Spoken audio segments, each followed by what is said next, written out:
FluxMotorsport's autumn special event. You may or may not have seen the advertisements going on our social media, but this is how we wrap up the end of the off-season here, just getting ready for Season 2, which will begin next week. But we're all set for 2 hours of the Fuji GP circuit between LMP2s and GTEs. We're currently set up for a 13-driver grid. We did have a couple of issues through the heats with drivers just not able to finish the races, so a few drivers down on our expected 16-driver grid. But let's have a little bit of a run through. We're currently tuned in with Martin 65, aka Jelmer, new Dutch driver, representing the Team 504 GT here tonight.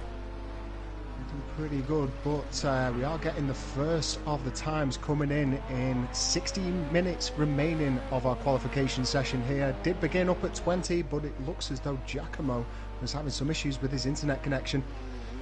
So Fast AF Gamer just jumps into the qualification lead here, with Richie 95 in second and then Ledgy in third place so far. Bruce Law in fourth, with Linga Bazinga in fifth. And Snarling Bongo, the best of the GTEs so far. We will keep an eye out on that, but I'm sure it's going to change in the remaining 15 minutes. Whilst we wait for those changes to come in though, let me introduce my co-host for this evening, mine, Murphy GBR, also joined in with Alex, aka TheConsole, and Lecky, who's going to be our pitside commentator as well, checking in on all of the statistics as they come through. How you doing this evening, Alex? Well and good, I hope. I'm all good, mate. I'm very excited to see this one. The guys have been putting in a monumental amount of practice, and it's going to be incredible to see it all come together now in the final heat. Yes, I mean, as you mentioned, plenty of practice going on. We are going to be going through a simulated 24 hours here in tonight's race. Currently around about 2 o'clock in the afternoon at this Fuji Speedway circuit, but once the race gets underway, we're going to be starting up about 4 o'clock in the afternoon, and that's going to progress pretty quickly into the night time, so the drivers are going to have to get their eye in and get settled pretty quick, get that flow sorted for when the lights go out, and they're running in complete darkness. So you actually hosted one of the qualification sessions for this one. Just remind us about that, if you will, please, Alex. Yeah, so I took Snarlin and a couple of the other GTE guys through the qualifying heat in the night session. Obviously, this unique qualifying heats this time around, we let the drivers pick. One was in daytime, one was in the night, and the drivers got to pick what they thought would fit them better. A lot of guys opted for the night session, obviously trying to get a little bit of practice in at the same time for the cooler temperatures that they're going to face quite early on in this race. And I have to say, the consistency and the speed that they were pumping out was boggling, to be honest. Hopefully, if they can make it transfer into the daytime, they're going to be in for a great shout. So Snarling and Linga, definitely two people to watch out for in this one. Looks as though St. Bath is making his presence known as well pretty early on in this one, in the number 35 Oak Racing Ligier Nissan. Just warming up those tyres, but he's just gone in the provisional pole position, and he's going straight back out for a little bit more. Whilst he goes out on that outlap, let's have a look at Fast AF Gamer. He's also running in a Ligier Nissan, but in the number 16, so keep an eye out for him. He's been putting in plenty of practice, and he does go ahead of St. Bath, so a new provisional pole sitter. I do expect these guys to be going sort of toe-to-toe in this qualification session. Both drivers really comfortable in this LMP2 class. Fast AF Gamer, one of our staff members, always itching for an endurance race. We had to rein him in slightly in the preparation for this event, because he actually wanted to go full 24 hours, and then he was suggesting a full 16 hours, and unfortunately I don't think with many of us with work commitments, anybody could stand that, let alone the whole toilet situation. Nobody wanted to ruin the gaming rigs, I don't think. But he's looking really well prepared for tonight's race, and definitely going to be the ones to follow along with St. Bath, our Dutch driver. Really, really well prepared for these ones. That's not to say to rule out any of the other drivers. We've got a father and son combo in Leggy and DJ. These two drivers looking very competent indeed, as Bruce Law, our GT1 and Formula Renault Championship here at Flux Motorsport in Season 1. So don't rule him out. He's actually running in a Ligier Honda. And Linga Bazinga, a new Dutch driver that joined us just towards the end of the season in Season 1 here at Flux. He's the odd one out really in the LMP2 class, running in a Marek, so keep an eye out for him in the number 9 car. So we've got pretty much the pick of the class in the LMP2s, whereas in the GTEs we're looking at a combination of 4 GTs, Porsche 911 with Jack running in the Porsche 911, and one singular Corvette C7R. So the rest of the drivers mainly opting for the 4 GT. Not surprising really, considering in the year of this GTE class on Project Cars 2 it was actually the victor here at Fuji GP. A little bit more of that later on. So currently Snarling Bongo is top of the class for the GTEs, with Fast AF Gamer continuing to hold on to that provisional pole spot so far with 10 minutes remaining. Whilst we get the opportunity, in fact we can go over to our trackside commentator with Lecky. How are the split times looking at the moment, Lecky? Are we due to see any changes within the GTE or LMP2 class? Looking through Sector 1, it looks like Fastas has just put in his best Sector 1 time, so potentially he's further extending that lead out front. Looks as though we've got a bit of drama here with Bruce Law. Looks as though his game's crashed. He's ended up just coming back to the pits now, so a restart required for Bruce Law. Hopefully he'll get through this through the race session without any issues. He has got 10 minutes remaining, so there should be plenty of time for him to get himself back on track, but he is going to have to start this this sort of arduous journey to the top of the grid all over again. And sorry to just interrupt you there, Murphy, but I think we've got a bit of news from the pit lane. Looks like we've just had a pit lane violation for all U82, so it looks like Al's just potentially picked up a grid pace penalty there. All U82 running in the GTE class, looks as though he's going to be starting. Assuming it's one place back, let's just bring that up. Let's go over to all U82. Currently sat 9th in total on the grid. Yep, so he's going to be starting 10th on the grid, which is, of course, just second in the GTE class, so not a massive holdback. He's got Jack Demenes for company, and yeah, he's definitely going to give him a run inside that Porsche 911. But the 4 GT twin turbo 3.5 litre, so it's definitely going to have some grunt once those turbos spool up. But starting quite deep into the 1.5 kilometre pit, a start-finish straight here at Fuji. So it's whether or not he can get that speed up when it comes into turn 1. It looks as though Snarling Bongo has actually gone in pole position for the GTEs. He's just coming out of the pit, so it's job done. Return to the pit and out to trash some more tyres, it seems.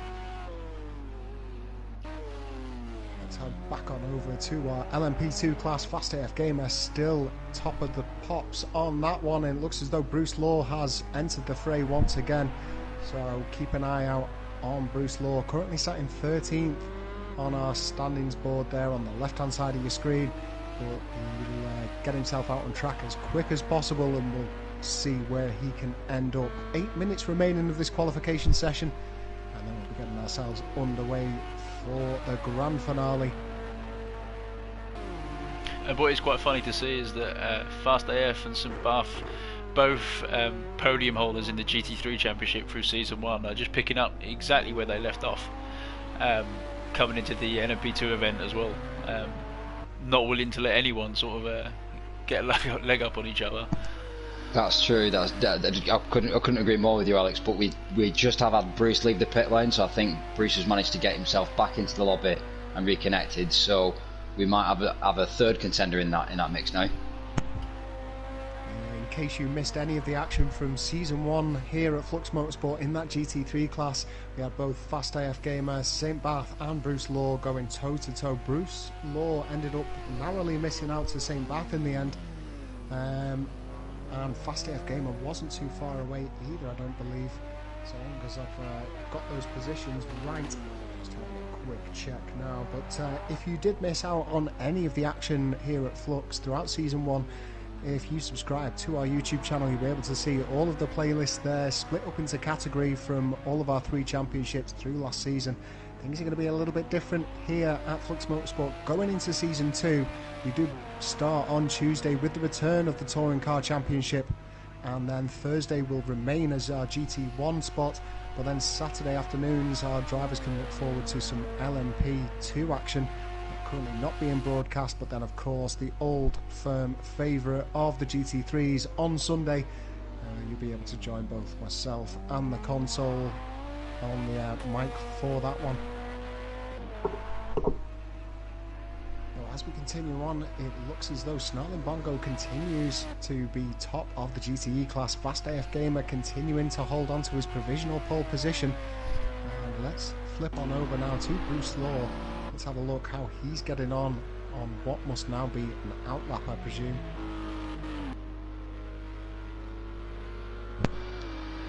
So just while we're coming up to 5.5 minutes left in the qualifying session, I'm just being asked by the guys pit side on what my favourite odds are, and just wondered what your guys' thoughts were for the race, for the potential winners of this race, or potential decent finishers. Well, I know I've been a little bit sort of isolated from all of this, but I have seen most of the guys out on track. I've never seen the 2 Ledgies racing. So DJ and J40,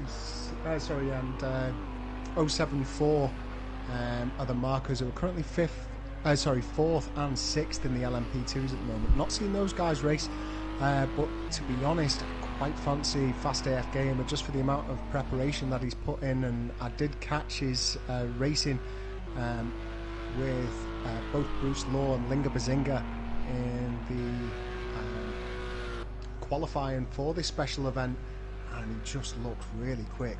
That being said, St. Bath is also looking pretty tasty as well on this one. And just from what I've been able to see in qualification, Snarling Bongo, let's go on over to him at the moment, seems to be really able to push in that Corvette, and looks fantastic in that blue and black livery. I think he's got to be up there as one of the favourites, but I think with the GTE class, the class is wide open. What about you, Alex? What are you thinking for this race? Well, I think for the LMP2s, you've got Fast AF, St. Bath and Bruce Law. They're going to be sort of the obvious favourites from what we've seen. There's a few fresh faces that have joined Flux recently that we haven't seen too much of. So I'd like to put my bets on J46 up there, Dyson. I've seen a few clips of him race. He's been super consistent. And I like my odds for that. And then for the GTE, purely because he's brought a massive crowd of him today in the comment section on YouTube, I'm going to go for Giacomo. Showing good pace there, just sit just off the back of all U82 for the minute, but still a long ways to go. Yeah, great to hear that we're getting comments from Giacomo's crew there. I think for myself, LMP2 wise, I think the favourite I'd have marked probably Fast AF Gamer, but my underdog marking for the LMP2s would have been Richie, but I think we seem to have lost Richie, so Richie having some technical difficulties with his connection potentially, and may well miss the race now. So it looks like that undercard marking has just gone. GT wise, I must admit I like the look of Snarling Bongo, but I think we would be unwise to rule out all U82. Definitely so. Yeah, Richie does look as though he's also suffered the same crash as Bruce Law did, so he's having to restart. Hopefully he's got enough time to get back into this one. There are 2 minutes and 30, just under 2 minutes and 30 seconds remaining inside the session, and he went out just inside the 3 minutes and 50 mark, so he'll be frantically trying to get himself back in there. Best of luck for Richie 95 to try and get back in this one, because he will come with a bag of pace, the Frenchman. But currently tracking St. Bath around the circuit, riding in the slipstream of Jack at the moment in that Porsche 911, picking out as much speed as he can. He did make a mistake, I think, just into the entrance to Panasonic curve just at the end of that lap, so he hasn't been able to go quicker, but he is going to be pushing pretty hard now, because the time he's running out, he's going to have 2 more laps to try and knock Fast AF Gamer off that provisional pole spot, as we're just starting to come into dusk here. This clock, or the daytime clock, will be reset when we join the race, but we can see now drivers knocking the lights on. Going to be an important feature for this, and it's also worth noting that we're running in regular Flux Motorsport spec for this one, so damage will be performance impacting, the tyre wear will be accelerated, so if they pick up any damage on the front end of the cars, it's going to be pretty hard to run without lights once they go deep into the night. That being said, we are expecting a number of pit stops here just to try and replace those tyres, so we may just try and hold out until they come into the pits naturally. Just That's on right, that, things are... Sorry Alex, go on. I was just going to say, just on that, I have heard rumours of some people being able to make a one-stop work, so we're going to have to keep an eye out for that big time. Yeah, that's right. In the LMP2 race, Richie managed to outperform most of the other guys by holding on with a zero-stop strategy on a 30-lap race. So some of the guys in the LMP2 are able to make the tyres and fuel just work that little bit more efficiently to squeeze that extra little bit out, and that could just make the difference here. So for those of you that didn't see any of our advertisements for this race event, because St. Bath there has had to come back in, he's going to have to concede his fight for the podium. Let's have a look with Bruce Law. Looks as though his qualification session's over as well. Is Linga Bazinga still on the lap? Not too sure, but as I was saying, yeah, the qualification heats for this one, it was actually a 30-lap race, so not quite the sort of length or race distance that we're going to be doing tonight, but it looks as though most drivers now coming to the end of the qualification session. It looks as though Jack from looking at the timing board, these they might be warm laps, but I don't think these laps are going to see any improvement on where we are just from looking at the timing board.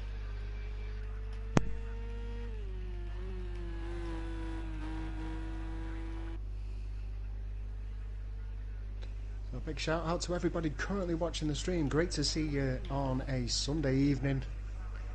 For those of you that don't know us, we're Flux Motorsport. We're a sim racing community that host championships currently on Project Cars 2.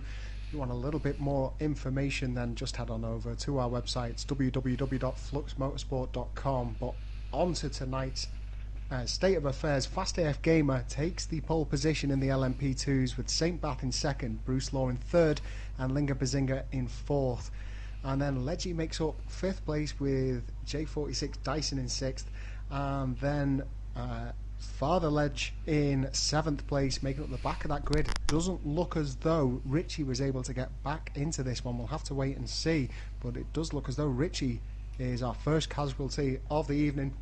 Snarling Bongo did very well to get top of the GTE class with Jelmer or Martin 65 in second for the GTEs. All-U82, after his one-place grid penalty, finds himself in third place with Jack de Menezes in fourth. We'll be calling him Jack for the remainder of the evening, whereas Giacomo did enough for fifth place, and that will make up our starting grid for the evening. Now, as we enter our race preparation, it's going to be more crucial than ever tonight, I think. 2 minutes for these drivers to set up their cars ready for a 2-hour session here at the Fuji Speedway GP circuit. Just to give you a run through of the liveries, Fast AF Gamer in the top, in the podium spot there is number 16. St. Bath is number 35. Bruce Law is number 5 in the Boltons Motorsport. DJ Leggy is number 16 in the Deckburn Motorsport Ligier. Then Linga Bazinga, as mentioned before, number 9 in the HFAF Motorsport Marek. J46 Dyson. J46 Dyson, yeah. Number 50 in the Cobel Motorsport Ligier Nissan. And then number 74 Leggy in the number 3 NVRR Racing Team Ligier Nissan. Snarling Bongo is in the number 6 Chevrolet Corvette in that blue and black livery that we saw before. Then we've got Martin 65 aka Jelmer in the number 16 Team 50 Ford GT. Jack is in the Porsche 911. It'll be nice and easy to spot him, but rocking number 91. All U82 in the number 8 Classic Racing Bright Yellow Ford GT. And then Giacomo makes it up in number 67 in the Ford Nassi Racing Team Ford GT. That makes up our grid. We're going to have 20 seconds remaining to get this one started, so then we'll be ready for the lights on this. We'll keep an eye out on what happens coming into the first corner as we sit on board the J46 Dyson. Go back towards Leggy so we can get a good view of the LMP2s, and they're underway here. Looks to be a good start from most. You can see looks as though is that DJ Leggy just dropping behind. It is indeed, but coming up into turn 1 we go trackside. Looks as though 74 Leggy running quite wide. Is he going to get caught up by the GTE cars? He comes mighty close to it, but Fast AF Gamer leads the race ahead of St. Bath with Bruce Law in 3rd, J46 in 4th place with DJ Leggy in 5th, Linga Bazinga in 6th, and then 74 Leggy goes back. Who was it that came in contact with the wall there? It was Linga Bazinga, that. Linga Bazinga, it was indeed. He falls all the way down to 11th place here. So Linga Bazinga, pretty much the first casualty it seems. And he's going to have to work pretty hard to try and make that up. There is 1 hour 59 minutes remaining of the session though, so plenty of time to get it done. Looks as though Jack is running really well in the GTEs. I can just see a Porsche 911 just being challenged by the Chevrolet though, so it looks as though Snarling Bongo has been able to take that position back. Let's have a look at these two guys as we can see Linga Bazinga making his way back up through the grid. See the differences in line there between Snarling Bongo and Jack, and it looks as though Jack's having a little look up the inside but loses the rear end, manages to catch it. Is he going to lose out on another place? Looks as though he's held on to his 2nd place in the GTE class, as we see Linga Bazinga there making his way up and through. Fast AF Gamer remains in 1st place though, St. Bath in 2nd with Bruce Law in 3rd, J46 continues to stay in 4th place with DJ 74 running behind him. It looked like Jack just lost it there on the next corner, which coming into the final section there, which anyone who's ever raced around this track knows it is an absolute sod. It's so awkward if you're offline to keep the car stable and the braking and turning in at the same time. So expect a few more people to get that wrong there, I suspect, in the remaining 2 hours. See a pretty hot battle though forming up in this GTE class. Looks as though Jack has just had the superior line there to try and get past that duo of Ford GTs. So Jack takes 8th place. That's TTV Alienzo that we're currently watching round in the Ford Nassi Works machine. Keep an eye out on him because he is trying to hold back in. Lights are just starting to go on, so we're just going into dust time now. Let's have a little flick on over to our LMP2s. Looks as though Bruce Law isn't too far behind St. Bath at the moment. Looks as though they're just coming up into Panasonic. Yeah, I've been trying to keep an eye on these two just as they've been going round. Bruce has been consistent within a second of Barron, so he's not losing but he's certainly not gaining on him either. He's just sticking round about a second behind him, so I think Bruce is in for the long haul here, trying to use the draft. And that's very in character with Bruce as well. You know that he'll just sit and play the long game, save his tyres, save his fuel, do all the racing at the end. I don't know about you gentlemen, but I'm also pretty certain that Bruce Law will have done a full race practice of this at some point. He does like to prepare well for the races, as do a lot of these guys on the grid, to be honest. but I really wouldn't be surprised if he's done a 2-hour stint at some point just to try and get... Sorry to interrupt you, that was a great move by Giacomo down the inside there, just coming into turn 1. Giacomo, TTV and Gelma all going toe-to-toe here. So with that, this battle continues between the 3 GTE drivers, really just changing positions constantly, it seems. Although he got a great move on, it looks as though he's fallen to the back of this pack. But at the moment, we've still got Linga Bazinga. He's now out of the pits, he's back on track, but he remains 1 minute and 3 seconds behind the current race leader, which is Fast AF Gamer, who's got 2.7 or 2.8 seconds ahead of St. Bath, so looking to have a commanding lead, and it looks as though he's building upon it. As these guys just tucking themselves up into Dunlop here. Really tricky corner under braking. It's going to be mighty hard as we enter our night time and the temperatures do start to drop away. Lecky will be keeping an eye out on the track temperatures to look for any major variation, but it looks as though Giacomo is just making a move around the outside there. It's going to set him up to the inside of Panasonic. Is he going to get this job done? Looks as though he catches a little bit of grass, and is he going to have the drive coming out? I don't think he is. So once again, that position just changing places, and he's going to have to do it all again on the next lap. That was a brilliant attempt coming into there, though. He had the setup nice. Just needed to just take a slightly wider line into Panasonic, push all your way to just a little wider, so you'd have the run down this straight here. But great effort, and racing really hard, really early, which I didn't think we'd see. I think a lot of guys would play it a bit more conservative, just judging by the length of the race. But great to see. Just to correct you there, sorry, it isn't actually all U82, it's actually Martin, 65. Oh, as we see an off there from Martin, a little bit of commentator's curse perhaps, and he makes a massive spin. That is probably going to see all U82 come past him.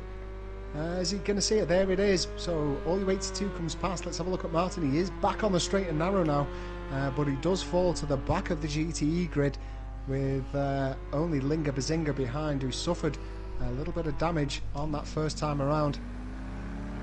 I think you called it earlier on, just a little bit earlier, with the track temperatures. We're starting to see the ambient temperature fall, and the track temperature will start to follow suit now. So we're currently at 19 degrees C.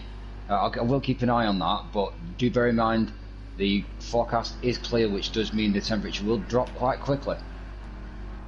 Yeah, we are expecting a big drop. I mean, it's only just going to be creeping into nighttime here in the foothills of Mount Fuji, but we are expecting the track temperatures to fall to around about 19-20 degrees Celsius, and that is going to have a major effect on the amount of traction that these guys get. Let's flip on over to the LMP2s now. St. Bath still remains in second, but he's fallen 3.6 seconds behind our current race leader, Fast AF Gamer, who looks to be setting himself up with a very commanding lead here at the early stages. Just 7 minutes in and he's already gained almost 4 seconds, but we can see Bruce Law hot on the trail. So while these guys are looking to be a little bit far off, it looks as though the battle between the two Jacks, Jack and Giacomo at the moment, Porsche 911 versus Ford GT, and it's definitely still on here. Go into the cockpit view here of Giacomo. Let's have a look at the differences in lines. The Porsche certainly looks a little bit more stable from what we can see on the camera footage here, but that Ford, it's just got so much power. That's worth mentioning. Giacomo, only a young driver, 14 years old, a recent new addition to the media team here at FluxMotorsport, taking on season pro sort of controller player in the form of Jack. Jack got a little bit more maturity, and he certainly knows his racing. He's actually a sports journalist for The Independent, but he makes his way through. I did see a cone flying off from Jack as he took that corner. Maybe just pushed him a little bit wide, getting the entry to the corner a little bit wrong. That allows Giacomo to come on through, but look at him bearing down on him in the slipstream. Is he going to be able to outstrip him? I've got 3.5 litre twin turbo versus a 4 litre naturally aspirated flat 6. inside the Porsche 911, and it's holding on to the inside line at the moment. And it looks as though he's got it done. It's just whether or not he's going to be able to hold it. Looks as though he has. So great move there by Jack. Set up all the way out of Panasonic, right down the start-finish straight. So good move from him. Interestingly, Linga Bazinga looks as though he's losing a little bit more time away from the leader. Not sure whether or not he's had another contact. How are his split times looking at the moment, please, Lecky? His last lap he put at 1 minute 30 dead, so I'm not quite sure whether that's incorrect lap time there. The lap time from the person in front was a 1:39, so I think potentially we're getting a bit of an issue with the timing board there. He certainly looks to be doing alright. Let's flick on over to him. Let's just have a look. His car's looking pretty clean at the moment, so maybe it is just maybe just lost out. Maybe made a little bit of a mistake the lap before last. Maybe that last time around, putting in a 1 minute 30, which is looking pretty good. He's lapping quicker than the current 4th place, and it looks as though he's just coming up to Mark, I believe. Sorry, Martin it is, in the back of the GTE grid. Just needs to make sure that he avoids any contact here. The GTE will hold their line, and they're going to hold on to the line through the corner. Yeah, so just looking at his lap times, 1:30.3, 1:30.2, lap 5 and lap 6, so some consistency. So yeah, 1:30 was correct. That's not a glitch. I think he has got a bit of work to catch up. Sorry, Alex, go ahead. I was just going to say, I think what is worth sort of keeping in the back of my head as I watch this play out is that it's nearly a 50-50 split of drivers who have done a night stint already in their qualifying sessions. So we could see at the minute, especially the GTEs, Snarling was definitely in the night session with me, so he's obviously showing great pace now. And I wonder whether as we go back into the daytime, we're going to see the guys behind him sort of start to pick up again and close that gap. Yeah, I think that's a very good point actually. And I was hosting with both Ledges and the LMPs, who are actually getting quite close to each other on track right now actually. Currently battling for 5th place. On track at the moment. Yeah, these guys were consistent, both of them, throughout their qualifying. But I think potentially we might see just a switch in a difference of capability as we start dropping into the night. It looks like potentially this father-son battle might turn on its head here. There could be some team orders coming in, I reckon, maybe. Possibly. I mean, so just to set the record straight, DJ Leggy is the younger of the two Leggies. He's currently in 5th place. We are on board at the moment with his father, 74 Leggy. So DJ is actually running in the Ligier Honda, so he's running with a V6 turbo, whereas his dear father running in the Nissan, which is a V8 naturally aspirated.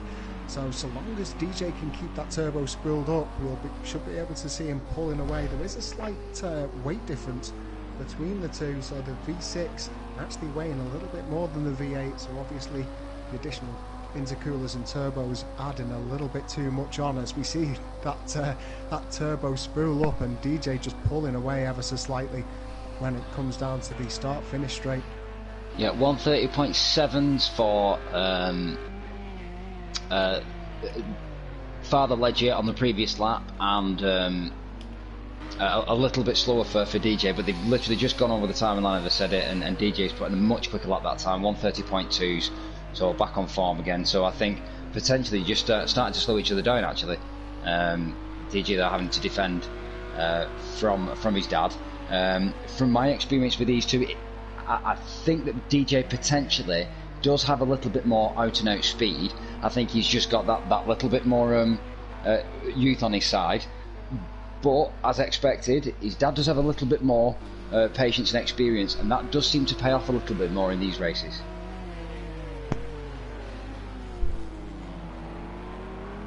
It looks as though Jack has actually been overtaken by Giacomo, it seems. So Giacomo currently in 2nd place in the GTEs.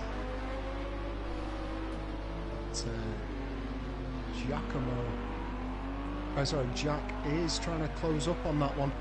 currently about 3.5 seconds behind, and it looks as though he might have some company in the form of Linga Bazinga, still making his way through that pack. But in fact, maybe he's coming up. Yeah, he's coming up to Jack and Giacomo, it seems. Getting very close to the side of that Porsche 911 there.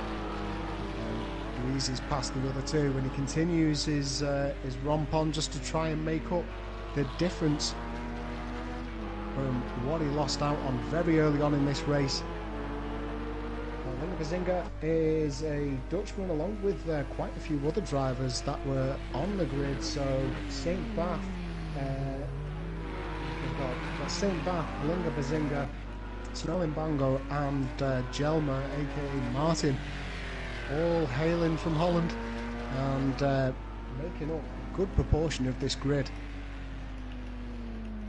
Let's have a look at what's going on between St. Bath and Bruce Law. Looks as though that last time around Bruce Law's been able to close on that gap a little bit more, and we can see him just pipping him on the previous lap timings by 0.2. I think he's going to have done it this time again, so just under a second it seems as we enter Panasonic. Looks as though St. Bath is starting to lose a little bit of time. Maybe we'll see him coming in for tyres in the next couple of laps. Yep, definitely a couple of tenths quicker on the timing board, but one to note for last lap on lap 10, quickest lap set by J46 Dyson, the 1:29.9. Really quick lap there. I don't think it's the quickest that we've seen in the session. Once we see how this battle pans out between St. Bath and Bruce Law, we'll bring up the timing boards and have a look to who's currently holding it. I do suspect it's probably Fast AF Gamer in the very early stages of this one, as the LMP's now encountering a little bit of GTE traffic, it seems. Looks as though they've just made the way past Giacomo and Jack, and now they're clean to race. In fact, no, it looks as though Jack is currently ahead of them. Sorry, the Porsche 911 there just about to be encountered by the two LMPs in second and third place.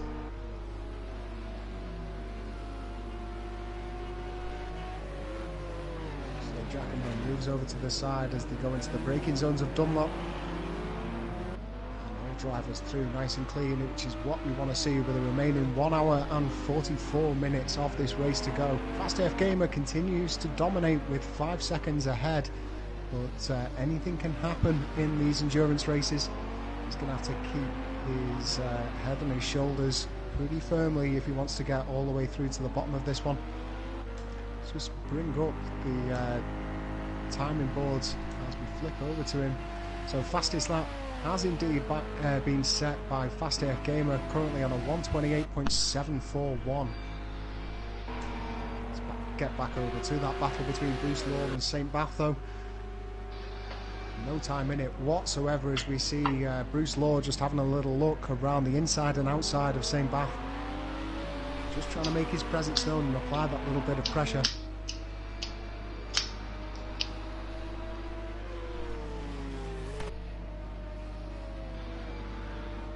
Nothing can be done so far. It looks as though St. Bath has just put the hammer down and been able to build up a substantial lead. Have we seen a mistake from Bruce perhaps?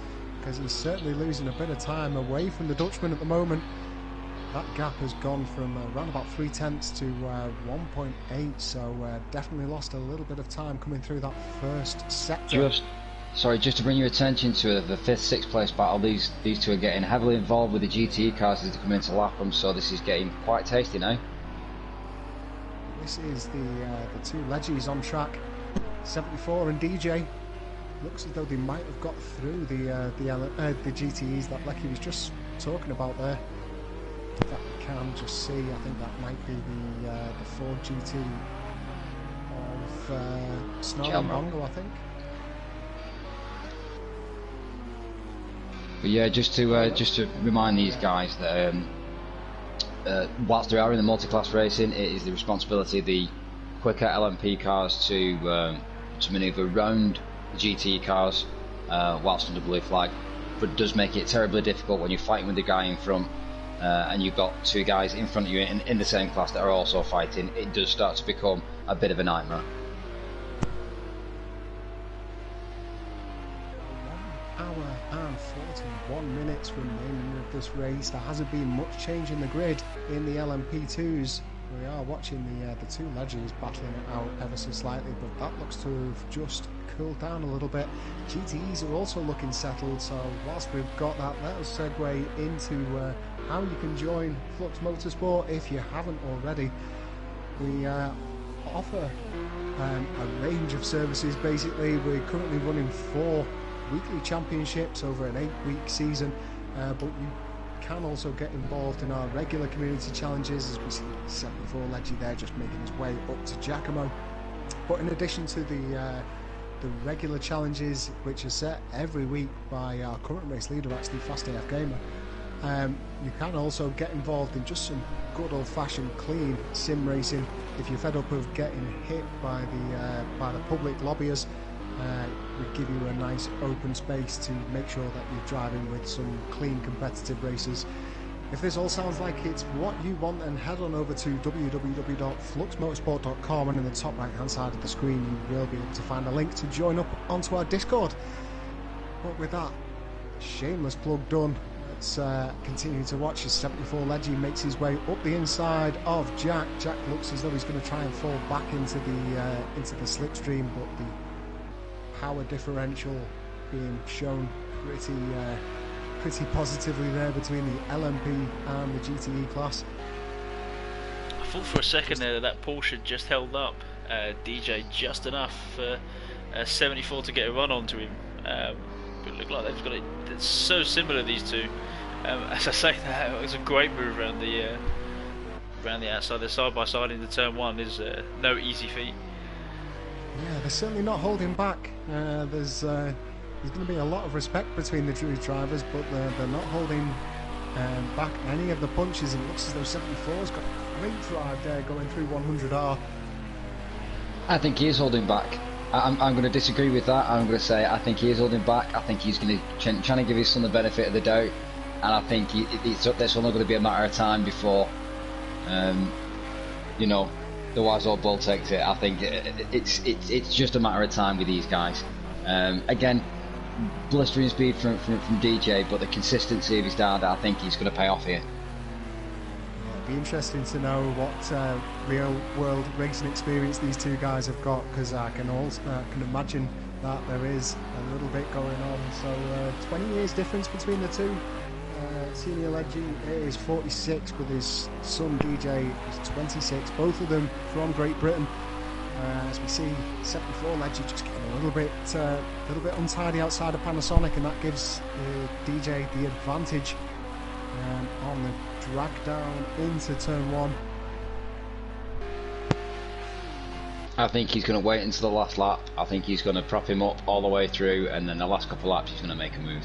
Potentially spear him into the rear. I don't quite think that much, no. But I think he's going to let him go all the way through, and then at the end he's going to say, "And this is how you fix the shine." Isn't that typical father-son activities? Isn't that normally how they go? It's what you like to see. yeah. Give them the benefit, give them the optimism that they're going to win it, and then shatter their dreams right at the very death. I think they call it life lessons, isn't it? It reminds me of a certain Fast Show sketch. I mean, it's worth noting that all driving throughout this special event so far was super clean. I've seen little bits of paint exchanges, but nothing worth note. Linga Bazinga actually seems to be the cause of his own demise. I think getting a little bit wide into, I think it was 100R actually in lap 1, and that just caused him to make a big mistake and collide with the wall. That caused a bit of damage. Such a difficult corner as well. Yeah, the problem is that on the exit of turn 3, Coca-Cola corner, the curb there is just high enough just to really unsettle the car. And whilst you're trying to catch it into turn 4 or 100R, if you haven't got it all together by the time you get there, then that's it. You're done for, really. Looks as though we've got our first scheduled pit stop of the evening. It's Dyson coming in. That's going to be a change of tyres, I'm pretty sure. So it's looks as though top up of fuel, some fresh rubbers, a little bit of minor damage repairs. Looks as though it's going to be a pretty lengthy one, but that's not to worry. As with any endurance racing, it's not going to be the quickest of pit stops. You're not going to be expecting Formula 1 style times in it. They're just going to be getting the car set up for another long stint. We're 24 minutes in now into a 2-hour race, so you'll be able to make up all of that time when the rest of the field comes in. That suggests to me that it is potentially going to be a 2, maybe even a 3-stop strategy from Jay Dyson, I think, in this race. Well, I was just thinking of that. I mean, I'm expecting at this point in the race 4 pit stops to start occurring. The pit crews are starting to get ready, you know, for the first stop of the evening. But looking at the timing boards, our last laps were 1:28 and 1:29s from first and second place. So almost putting in the quickest laps, 2 tenths off. So the guys at the front still managing to get decent wear at the tyres. I think the track temperature, which is now dropped to about 16 degrees, might have played to that advantage. So we might see a bit of an unusual stop strategy from one of the 2 of the front runners, but yeah, potentially a 2-stop strategy from the rest of the guys. It looks as though Fast AF Gamer and St. Bath, I think, I don't know whether or not Fast AF Gamer was the first one to jump in terms of the lap times, but they've come down into the 1:29s now, and St. Bath is also going with his own 1:29, so most of them guys going over a second quicker than the next fastest LMP2 car currently, so they're really putting the hammer down. 8.5 seconds the lead currently. It looks as though Martin comes in for his first scheduled pit stop. Jelmer's in the number 16 Ford 50 Racing Ford GT, and that's going to be once again another stop for fuel and tyres, I believe. Looks as though as he's missed his pit stop there, he's going to be gutted that we've caught that one. He has to reverse himself back in.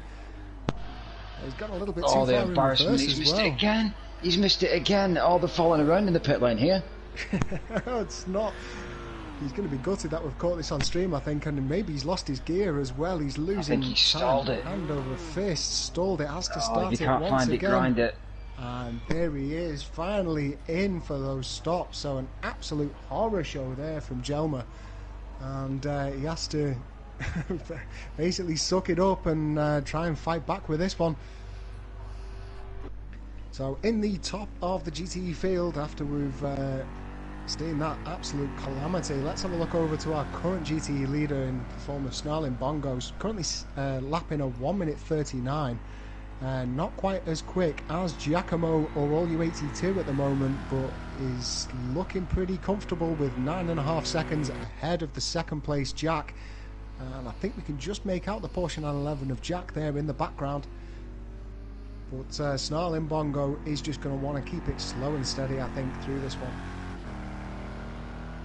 Whilst the field is a little spread out, Murph, I do have to give a massive shout out to the comment section on YouTube. We've got Esme, we've got Finley, Zach, Yellowcast. Everyone has been shouting us out on Twitter and Instagram. These lot all here showing massive support for TTV Giacomo at the minute.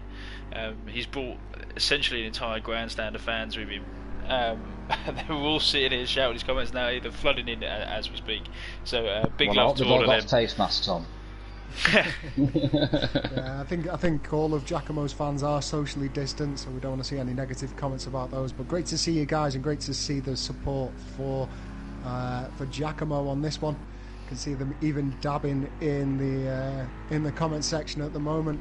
But he's currently third in this one, and he'll be going slow and steady. In fact, definitely take the slow out of that. He's currently lapping the quickest out of any of the GTE class.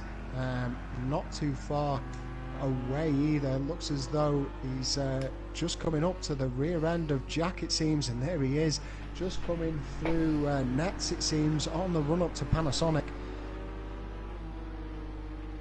That twin turbo V6 of the Ford GT is going to have to try and put the power down pretty early, keep that turbo spooling up, and see whether or not he can challenge for the second place in the GTE class. Let's have a look on board in the cockpit. Normally when I'm going to in get the it done this Porsche, time. Normally, whenever I drive a Porsche, a GT40 normally just chews me up in a straight line. So Jack de Mendes has either got no downforce whatsoever, or Giacomo has got all of the downforce.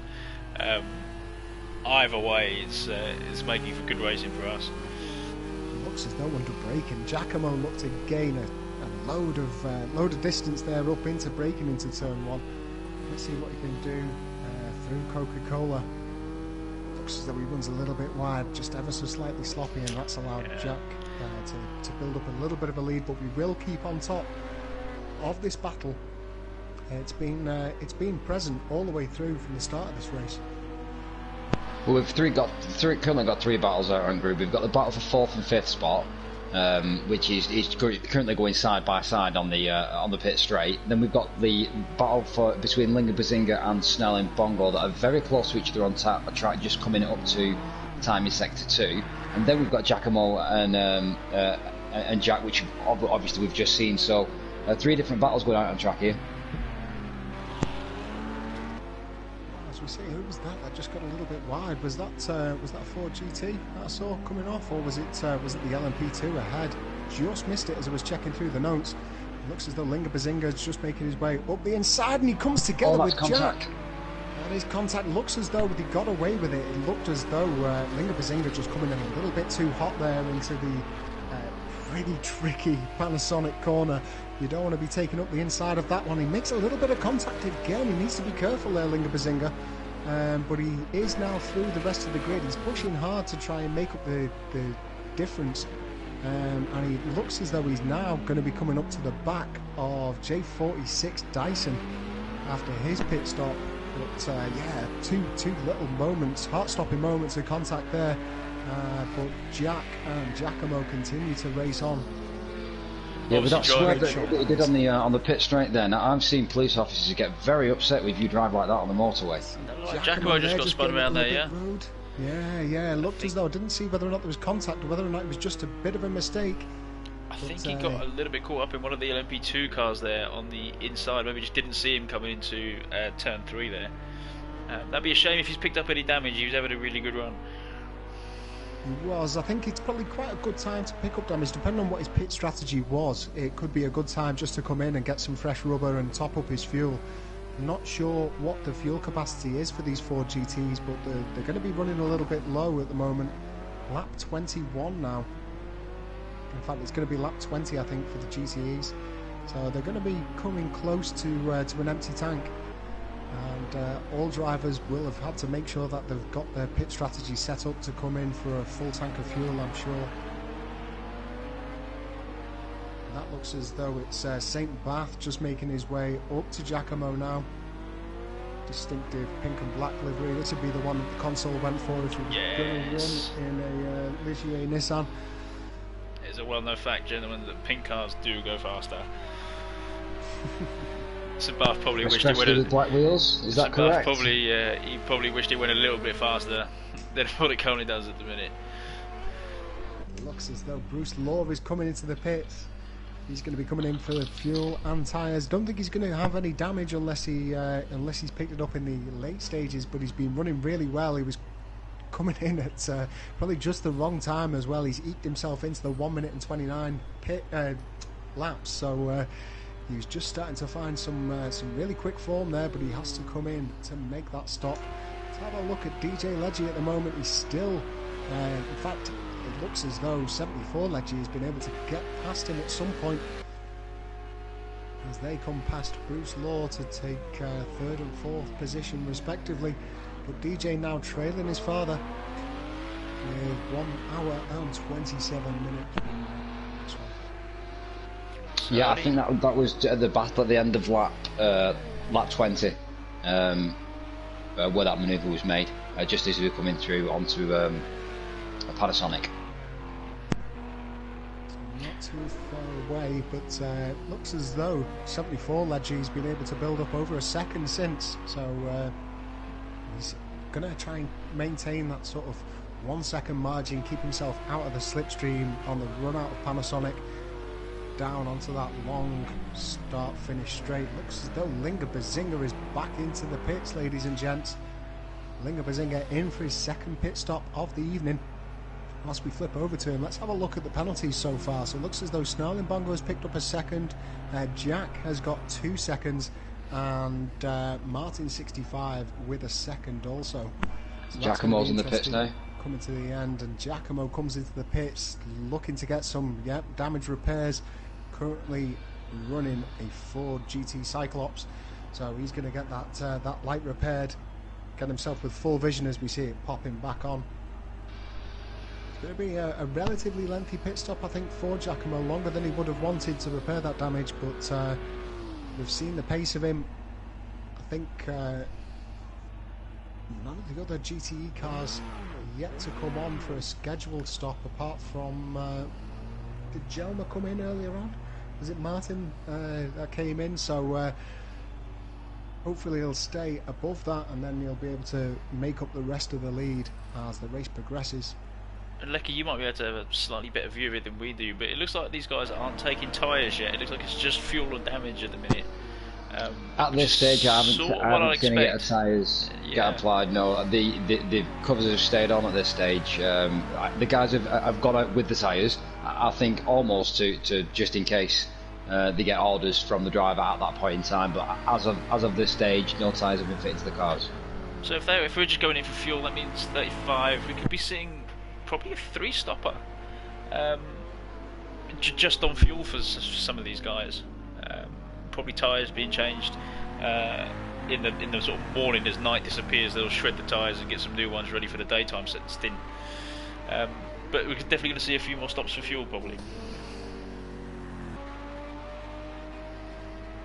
Listen to that big lazy V8 Corvette of Snarling Bongo thundering past.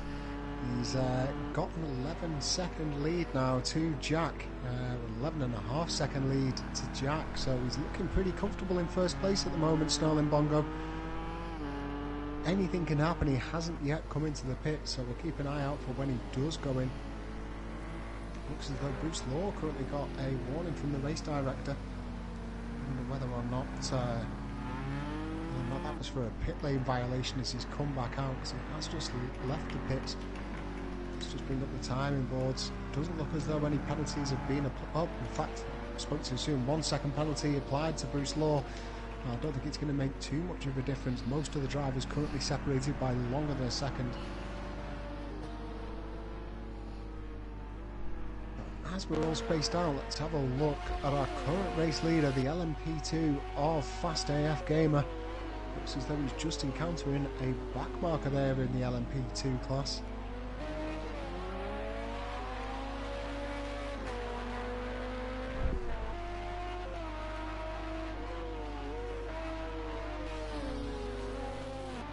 That's J46 Dyson ahead of him, I do believe.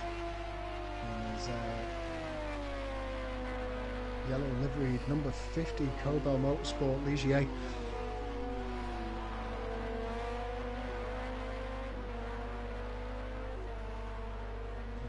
That was just a little flicker of the lights, but he's not close enough really for the blue flag to actually take effect. I would expect him to be a little bit closer, and we might well see him coming out and moving out the way on the edge of Dunlop. Looks as though DJ Leggy is now into the pits on lap 24, I believe.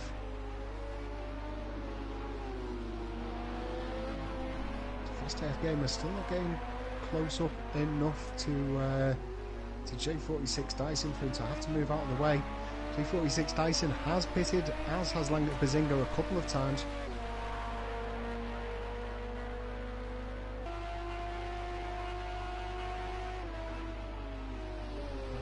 There we see Fast AF Gamer flying into the pits, does really well to break in time. No pit lane violations for him, but the leader has now come in.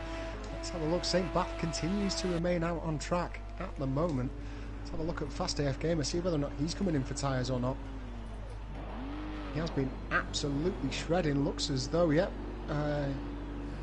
was actually it was DJ that was ahead of him. The yellow threw me off. DJ Ledge that was coming in ahead of him, it seems. So that was who he was battling earlier on track under the blue flags. Now I wonder whether this is tactical from one of the ledges, just to maintain track position. I think potentially there will be switching that over, just trying to get the pit crews ready, just so they can come back out on track and sit in each other's slipstream again. You know, that 1 second gap that they've been maintaining for the vast majority of this race. So no, we'll have to wait and see, because 74 Leggy is now into the pits. See a change of tyres there, but you can never be too sure with this game whether or not it is actually making the changes or not. Fast AF Gamer is just leaving the pits now, so he comes out in second place. That dominating performance in the first half of this race has set him up pretty well. Comes out in second, and now he's going to have to put the power down and make that gap as short as possible for when St. Bath comes into the pits. 56 seconds is the challenge that he's got ahead of him, so 56.7, we'll see what it comes out at the end of a couple more laps. So all of the LMP2 pack have now pitted, with the exception of St. Bath. So St. Bath remains out on the same tyres and the same fuel load that he started this race with. Well, DJ is currently on the run down the pit lane, but I think he may have been held up by a couple of GTE drivers, just marginally, which is like a 74 Leggy who's just leave the pit lane now. He's just coming into turn 1 now, so I think he's managed to extend that gap just to another second or so. So I think this is where he'll start to leave him now. We'll start to see that gap increase. Currently sitting at 3.6 seconds, the gap between 74 Leggy and DJ Leggy.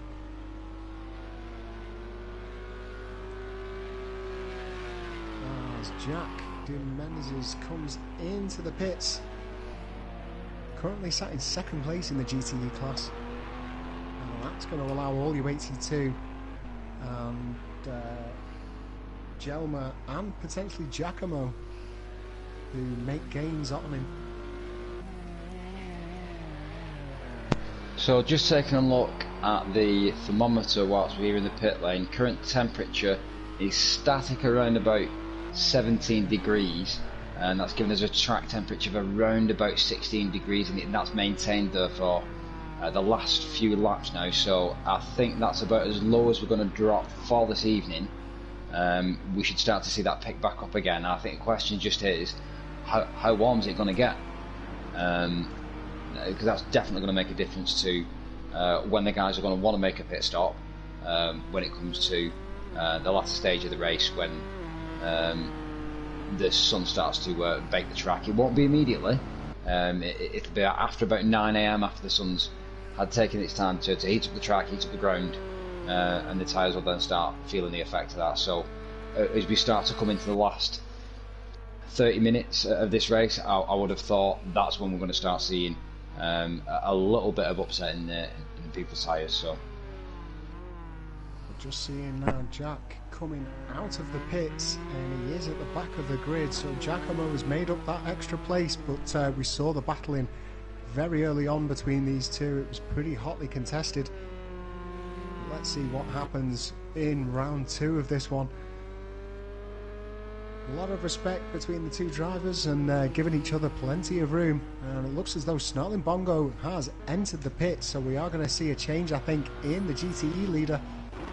Let's have a look at where All U82 is. He's just coming out of Panasonic, making his way up, so we're about to see All U82 take the lead for now in this race. And they've just released Snarling Bongo, but it is quite a long pit lane at Fuji, so he's got quite a bit to traverse. So there's going to be a 4 or 5 second gap between these two here. Yeah, so Snarling Bongo's taken, All U82 has taken that position in the classic Ford number 8 Ford GT. Snarling Bongo is back on track in his Corvette, coming around turn 1, and he's got a gap of 6.5 seconds, so quite a bit of time to make up. I'll have to wait and see what happens with that one.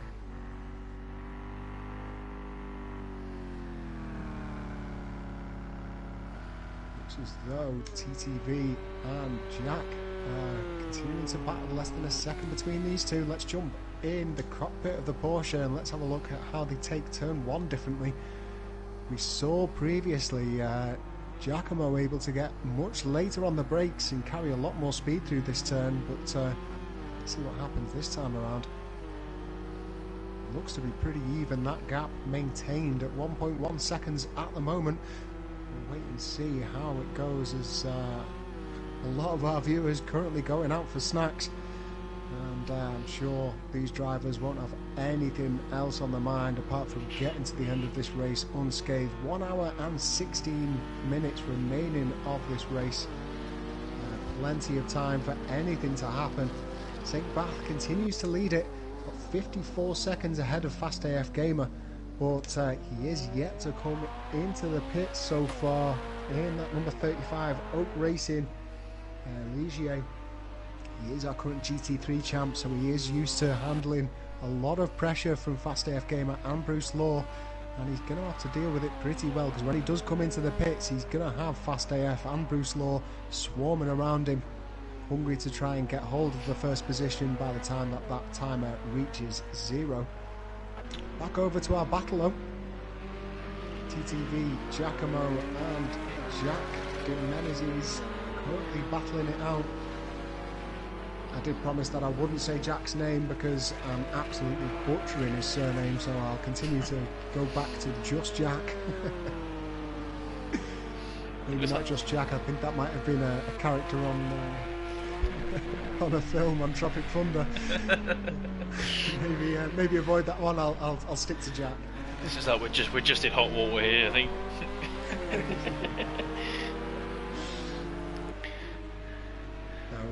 Looks as though they're behind the back marker. Who is that actually? Is that Bruce Law's car ahead in the LMP? I'm not too sure. And St. Bath comes in, so the race to take the provisional first place is on between Fast AF Gamer. Let's switch on over to him. In fact, it was Fast AF Gamer that was battling around the 2 GTEs, I believe. Fast AF should get this done with looking at the timing board. He should make that with a little bit of change, but we don't know what St. Bath's pit strategy is. He could be taking a splash and dash and taking his bigger pit stop later on in the race. Well, from going off the heats and from his strategy in the heats, both him and Richie were two of the guys that ran with the extended strategy.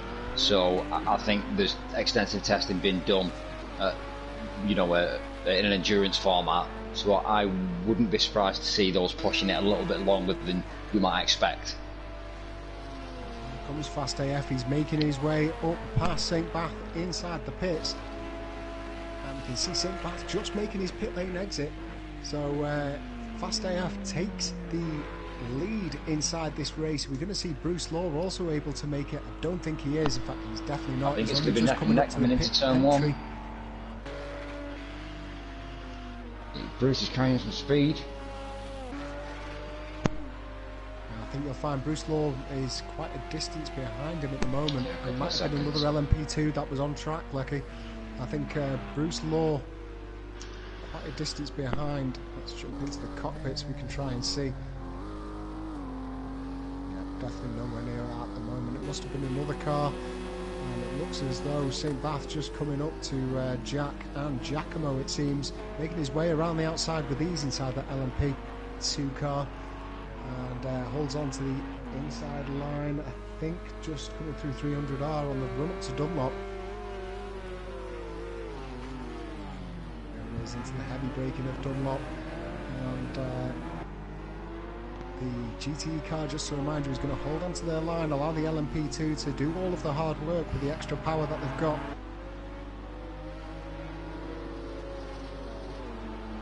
And St. Bath now finds himself 12.7 seconds behind our current race leader, Bruce Law, 2.6 seconds behind him at the moment, and Bruce Law is making gains. However, he is going to have to contend with the GTE traffic ahead of him.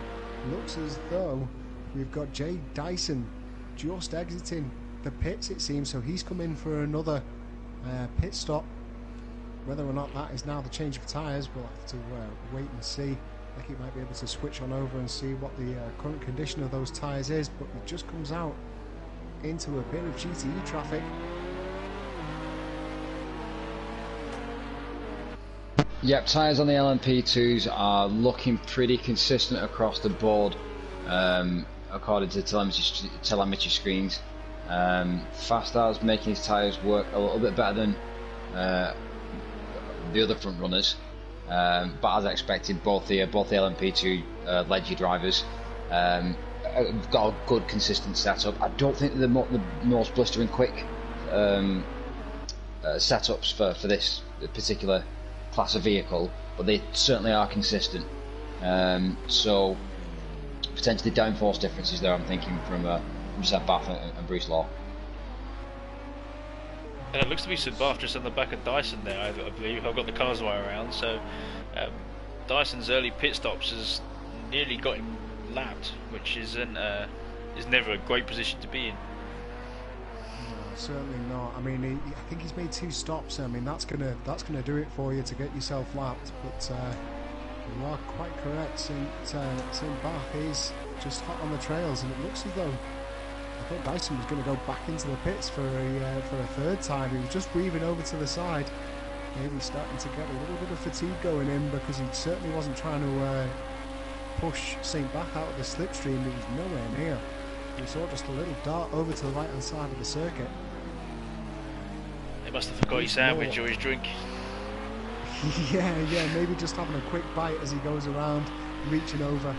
But Bruce Law has been able to bring this lead down that St Bath's holding on to. Looks as though he was around about 1.5 seconds quicker that last lap around, and that's put him in good stead to maybe try and take second place come the end of this one if he maintains this sort of pace. And that man from Cheshire is looking pretty tidy in his hunt down for St Bath. And we've seen this sort of strategy from Bruce before, which is to sort of spend the first part of the race just logging laps, staying out of trouble, keeping clean, and then now when it counts, he's got the fresh car, he's got his fresh rubber, he's going to push hard and make St Bath and Fast AF work for their win. Obviously the 2 out front, the only 2 people to beat Bruce last season in across the Flux Championships, so they are probably the 2 best guys equipped to deal with this at the minute. Although I do want to correct you, I did manage to get my 1 single victory above Bruce Law in the GT1s in the final race. I can't let that go unsaid. It was an absolute fluke, but yeah, really consistent driver, and we've come to know his tactics pretty well, and he's one of those, as you said, just wants to make sure it's nice and clean, and then when the time is right, that's when we'll see him really put the pressure on, and not a minute sooner. But really consistent driving from the front 3, in fact from most of the field really. Whilst we were speaking, I did see that Martin had come back into the pit lane though, so that's not going to do his GTE chances much good. He now sits almost a full minute behind Jack in 4th place in GTEs. It looks like TTV, sorry.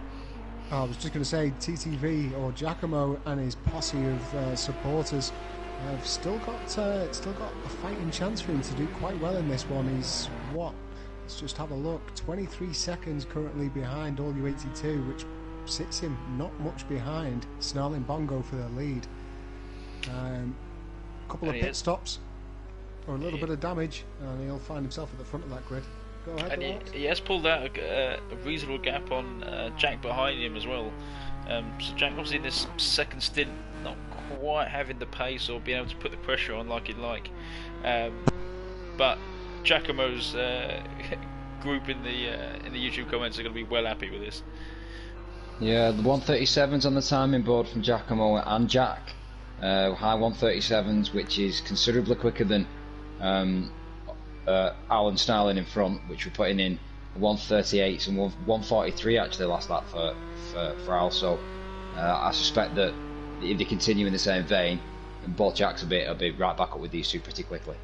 And if you look to the middle of your screen, just under where it says his name, you'll be able to see the split time between him and LU82, and it's just dropping away at a rapid pace. Let's have a look at LU82 and see what's going on in that Ford GT. I think maybe he's got the heightened pressure of upcoming LMP2 cars that are slowing him down ever so slightly, but you can see there the split times of him and Giacomo is falling away rapidly.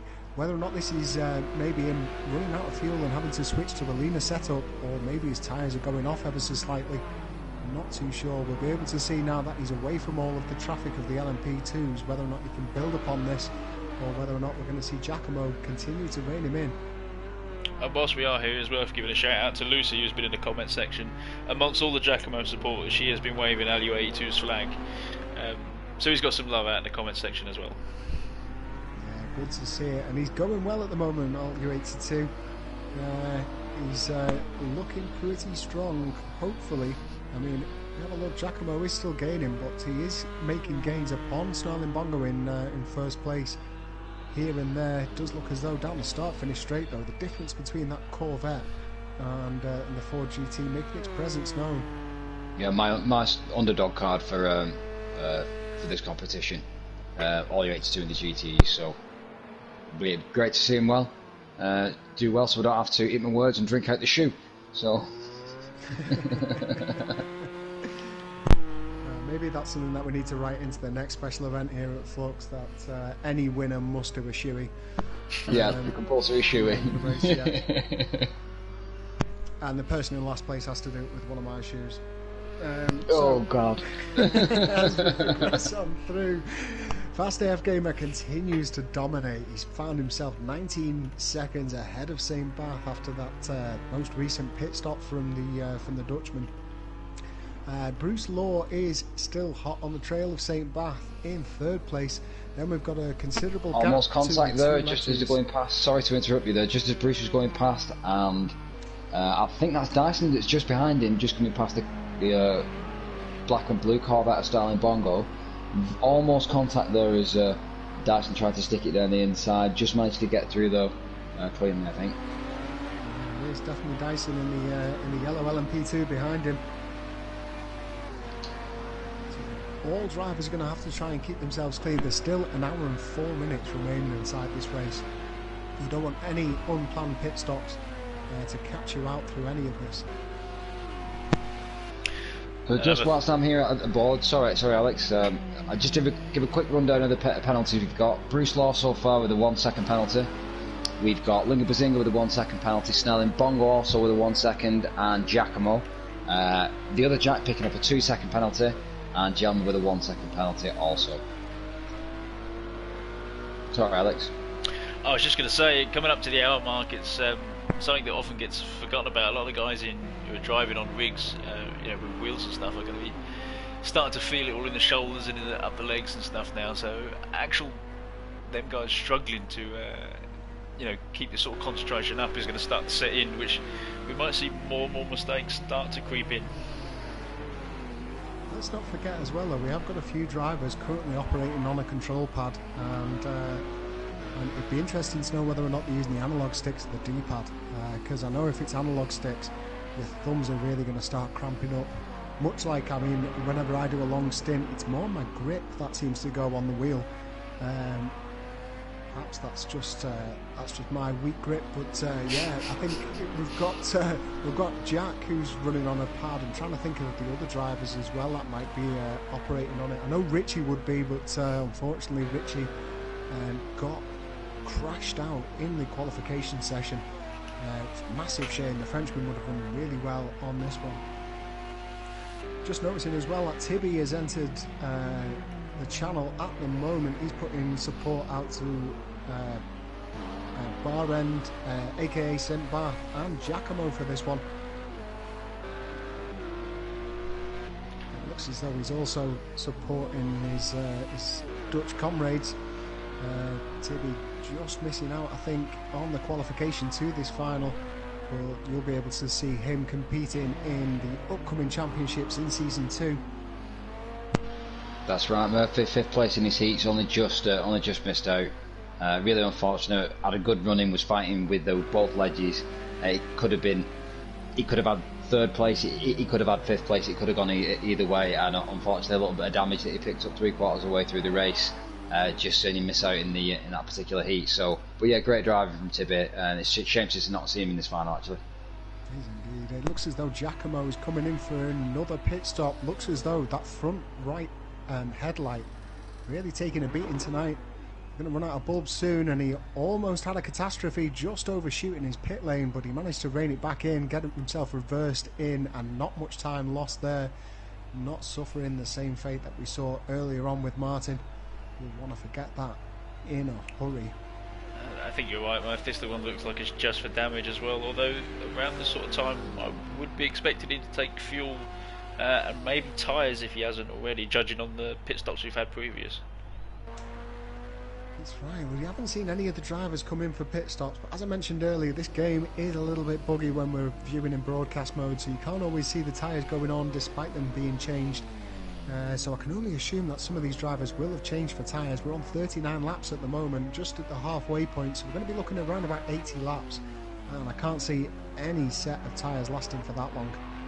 But Fast AF Gamer is continuing to put in some tremendous pace. He's now broken into the 1 minute and 28.2, so really quick lap. It isn't the fastest of the race, I believe that's in the 127, high 127s, but he's certainly going a couple of seconds quicker than his nearest rivals, and now sits 21.5 seconds ahead of St. Bath in second place.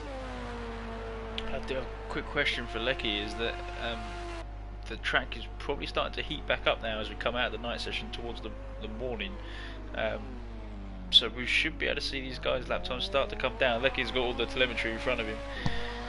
Indeed, yeah, it's starting to pick up, so we're hovering around, still the ambient temperature still around 17 degrees C, track temperature about 17-18 degrees C, so it is starting to climb up, not wavering too much though, but I would expect that to jump up to certainly the mid-20s if not higher.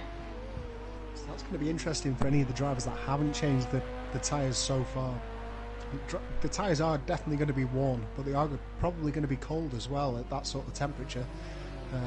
And they're quickly going to rise up into the danger zone, and they're going to suffer accelerated wear once we start to see daybreak and the temperature's starting to rise up. So it'll be interesting.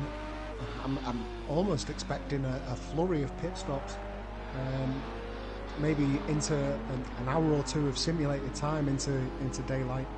So definitely one to watch out for. This race is far but over. We might see commanding leads coming ahead from some of the drivers, but anything can happen at the moment.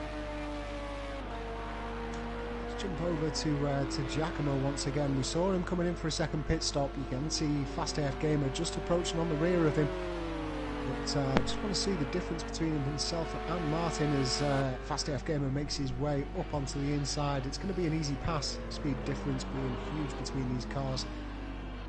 But it looks as though Giacomo is really taking chunks out of that lead by Martin. So we will expect that pass to come in maybe the next couple of laps. He is certainly putting some good laps in, but I think that is potentially at the risk of running one or two track limits. 3 seconds on the penalties now for Giacomo, so that's slowly but surely climbing up. Still an hour to go left in this session, so he's going to have to be careful with that. I think those penalties are certainly going to make a difference when it comes to winning the race. He may find himself in higher positions, but it's going to make it even harder to get that win. Snarling Bongo currently around about a minute, or just over a minute and a half ahead of him, and I think Snarling Bongo currently without any penalties to speak of, so it's just going to add that little bit of extra effort required to make up an additional 3 seconds lead. Just a 1 second for Snarling Bongo, sorry Murph. Thanks for the correction there. So yeah, even then 2 seconds ahead of him at the moment. Yeah, we'll have to wait and see what his lap times were like. He was looking pretty quick in his laps earlier on in the race, but it looks as though Martin's able to put in some pretty quick laps that last time around, almost matching Snarling Bongo's 137.385, just a few tenths off it as Giacomo's about to come across the line. Let's have a look at what this current lap is for him. And all you 82, Al Axon into the pits, it seems. He'll be hoping for a quick one on this one, but it does look as though he's going to lose that position to Jack and potentially to Martin as well.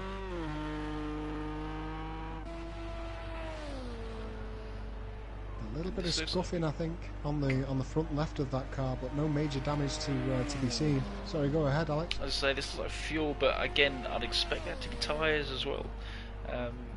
if he hasn't already, as you said earlier, the view we have sometimes doesn't show the tyres going on and off.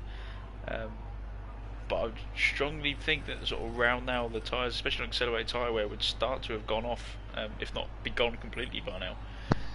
I think that is a tyre change there for Bruce.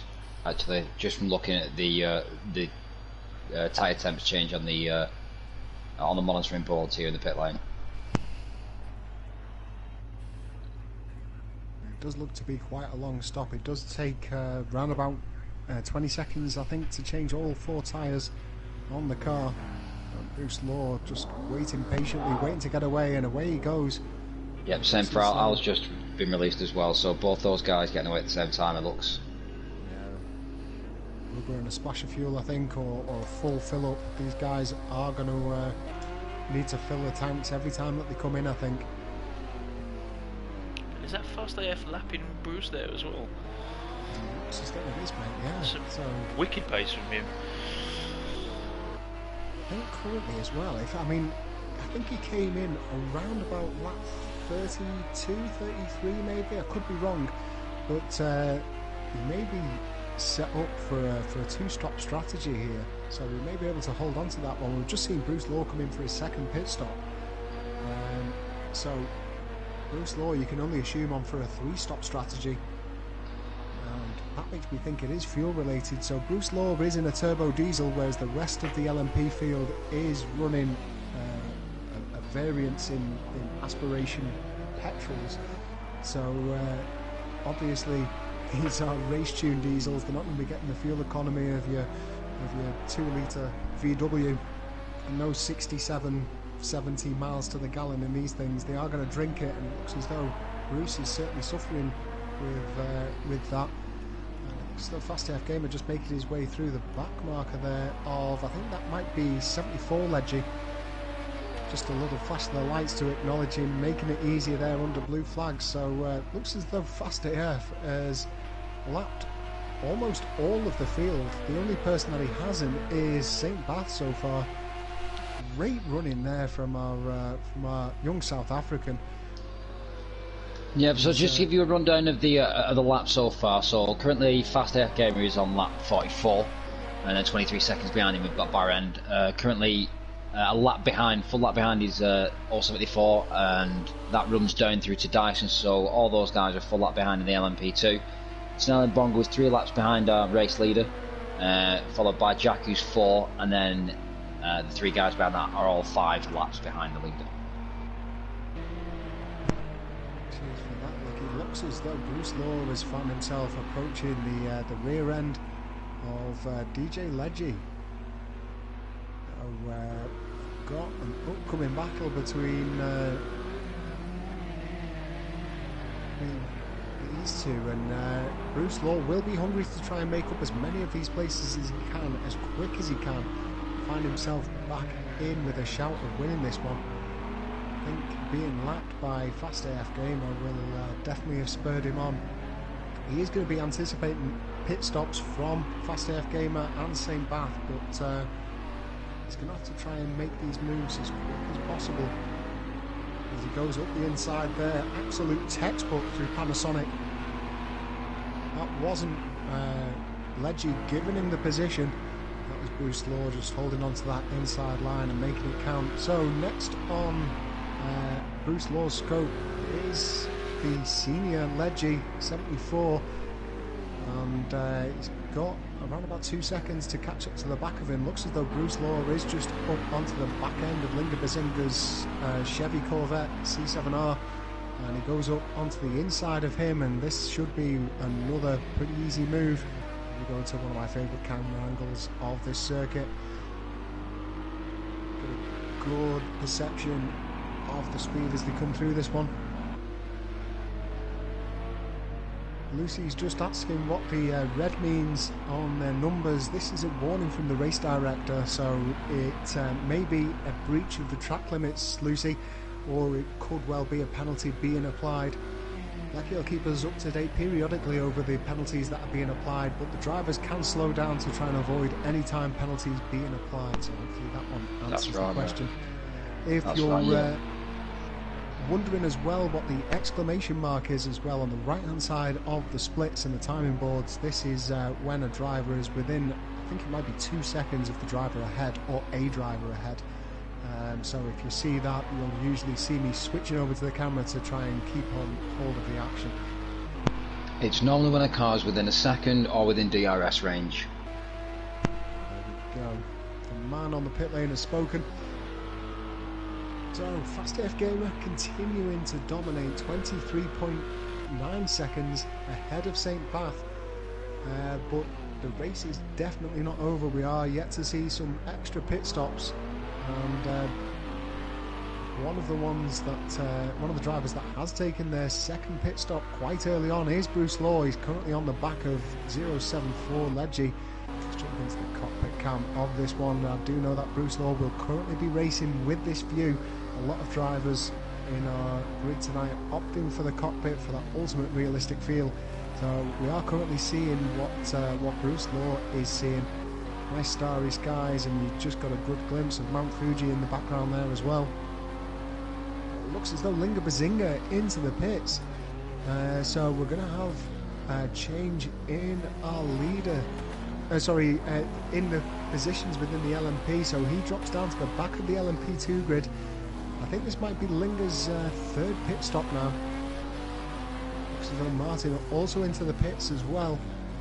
Could well be for a little bit of damage, because it wasn't that long ago that he made his third pit stop, so I think this might be the fourth for Martin, as we see Bruce Law struggling to try and get the better of Ledgy at the moment. He is holding on to the slipstream though, and we're going to see a move up the inside. We can see that defensive line of Ledgy at the moment just moving over ever so slightly to the right hand side.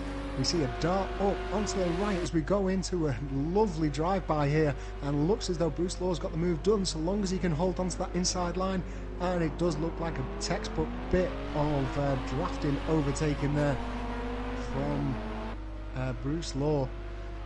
Works his way up into third place, and now just 1 minute 28 seconds. I say just 1 minute 28 seconds, but 1 minute 28 seconds behind the current race leader.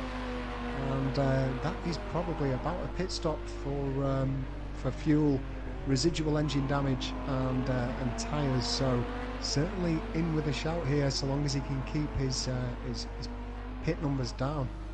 I think that might have just saved his race, being able to get past both those Lidgies within a couple of laps. He's now in completely clean air, no one in front of him, others obviously the GTE cars will come up to sort of with half a lap's time.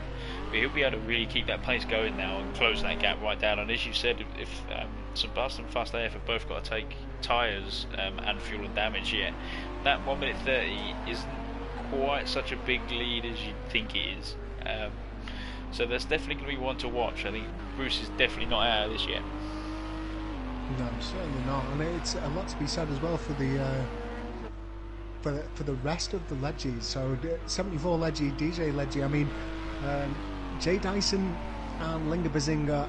I mean, I think they're going to struggle a little bit to make up 2 minutes worth. Jay Dyson came into the pits not too long ago, but I don't think he's going to be able to get away without making another pit stop come the end of this one. Linga Bazinga, unfortunately for him, he had that nightmare right in the very opening of the race, and he hasn't really been able to recover fully from it. So he's now mainly racing for pride. That being said, anything can happen, isn't it? So yeah, it's going to be a tall order for him.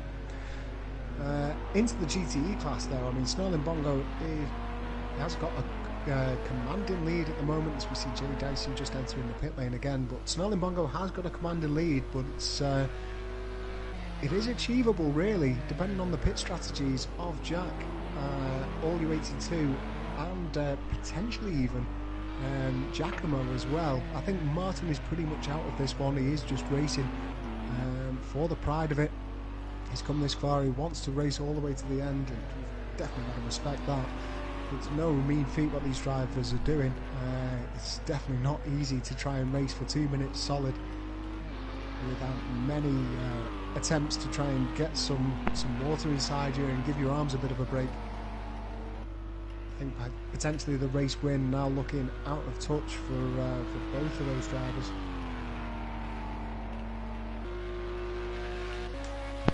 Yeah, I think potentially only Bahrain here is in with the shout with the LMP2s. I mean, you should never really rule Bruce Law out. Anything can happen, but with a 26-second gap, he's the only guy that's really potentially within striking distance, depending on pit strategies, depending on fuel. I think that's potentially going to be fast as gamers. I'm quite happy to edge my bets at this stage and say I think fast as is potentially going to clinch this in the LMP2 category. GTE is a bit of a different story. The GTE cars can handle a lot differently when the weather starts to change and the track temperature is already warming up. We're currently at 21 degrees C, and that is going to start to climb as the sun starts to come out now. Yeah, just reaching the very early hours of the morning now here at Fuji Speedway. Soon to be daylight, and when that happens, those track temperatures are going to start to rise pretty readily, and the whole track dynamics are going to change for all of these drivers. Anything can happen, and if you're currently watching live on the YouTube channel, you'll have noticed that the console just making a very good point now. We're just coming into the 45-minute mark, which is our regular race time in our championship events. So these guys have got an entire championship race still to go, just in case they were starting to feel tired. They need to dig a little bit deeper. 45 minutes remaining inside this session. Lap 50 from our race leader, Fast AF Gamer, who's got 22.5 seconds ahead of his nearest rival, which is St. Bath. The rest of the drivers looking pretty well spread out, but as we've just been saying, anything can happen in this remaining time going on. Yeah, to give you some idea, just going back to the qualification session for the day qualification for the LMP2s, Richie jumped up 7 places to come second in just a 30-lap race, and these guys have got 45 minutes worth of driving left to do around here. So it literally anything can happen, and it probably will. I mean, if we think about the heats, I think the heats were just over 45 minutes, 30 laps at around about a minute and a half. So it's pretty much the heat qualification session, and it's like he's just mentioned there, places can be made up pretty readily, and so keep your eyes on all of this. If you are going to take a break from our stream, now is the time to do it. Get the kettle on quick, because as we start to see sunrise, things are really going to start hotting up here, both physically and emotionally, I'm sure.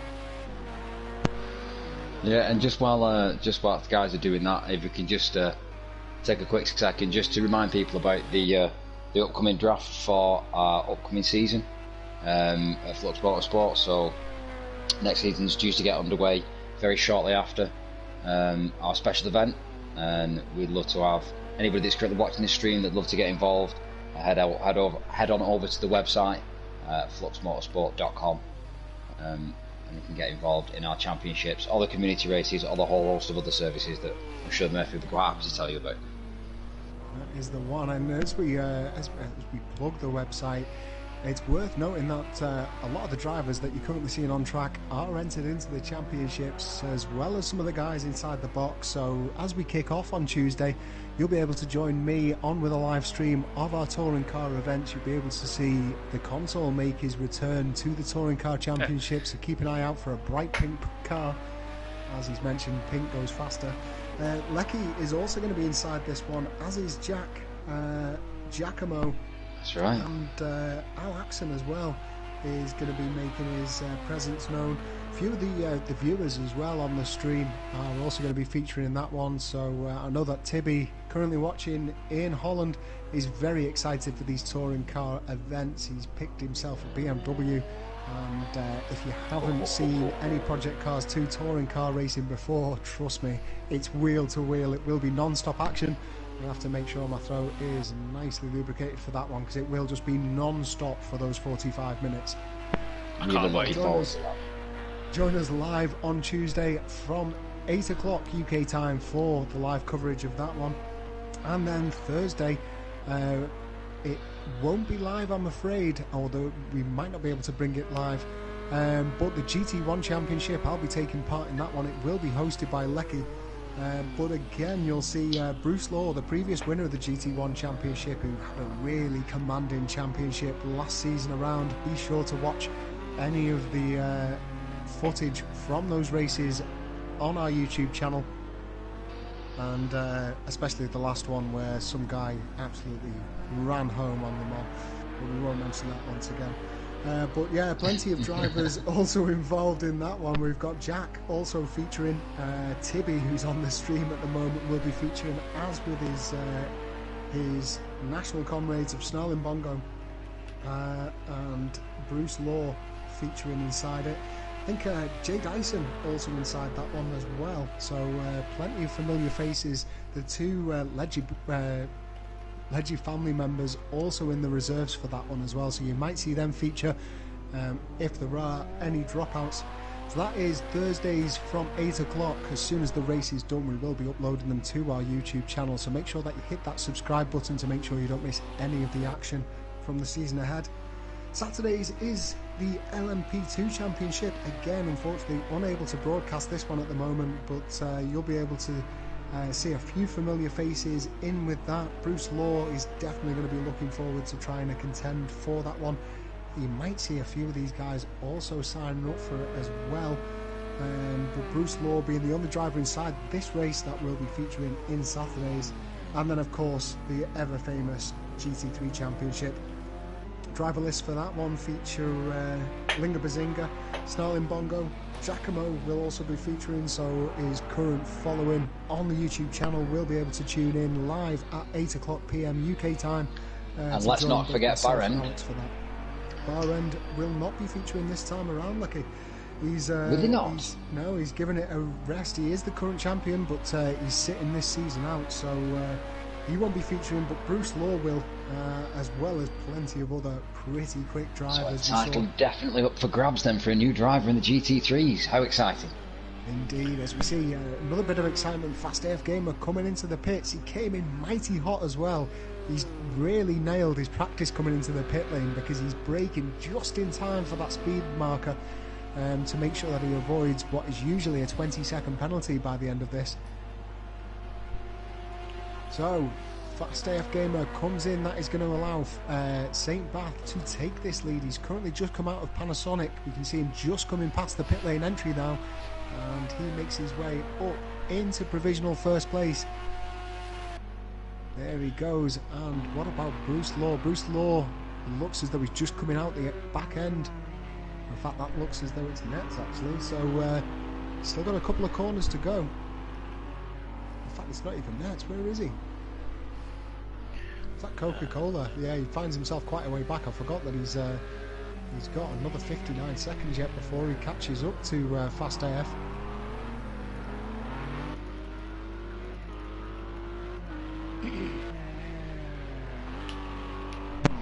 So, speaking of Barend, he's currently putting the fastest lap on the last lap round with a 1:29.677. So currently our race leader and setting in the fastest laps, closely followed by Bruce Law with 1:29.9. Bruce Law is just coming up to the start finish. Let's see what Bruce Law was able to put around this time. I think he was encountering some GTE backmarker traffic. Let's see what his lap times are looking like as he crosses over the line. Yeah, I'll expect that's Fast AF done for pit stops now, unless anything sort of drastic happens. So Bruce has got the 20-second marker is the yardstick, is it? Where that's what he's got to make up. This is it. You can see there, but I think Fast AF's pit stop cost him around about 40 to 45 seconds. As we can see, the sun just started to rise here at Fuji.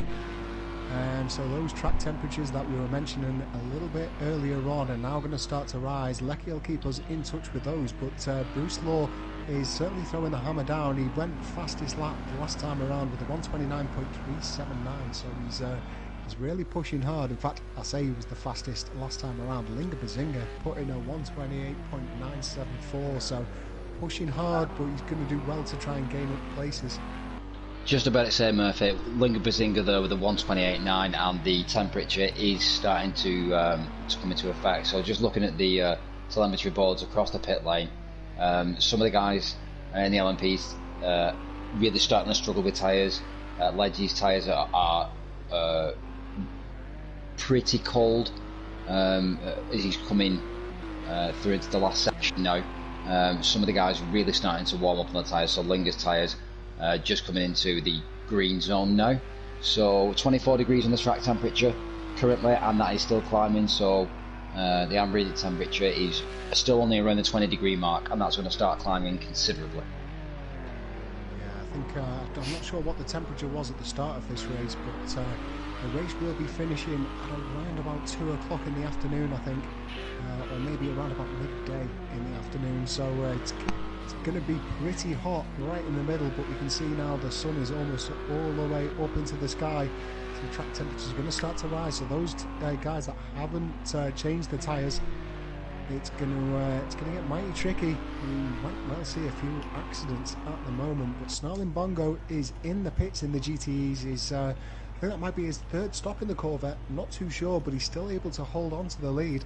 Let's have a look at where Jack is at in respect to this. Bring up the map for just a second. In fact, he's just coming around the back of it, and he comes into the pits as well. So Jack also into the pits.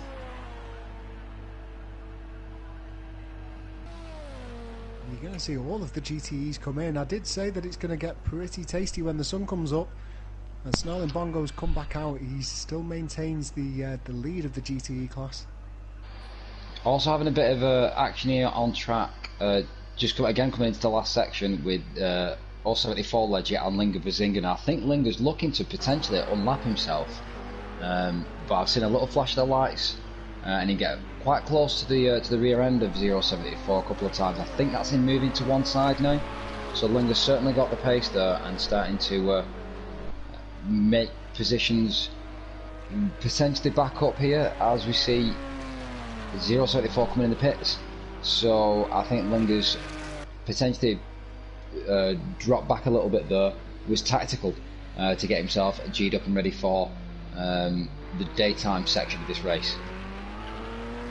He's running quite well, really, Linger. His pace is certainly looking good. I think he's going to do really well to try and make up any positions on this, but he finds himself, 9 seconds behind Dyson at the moment.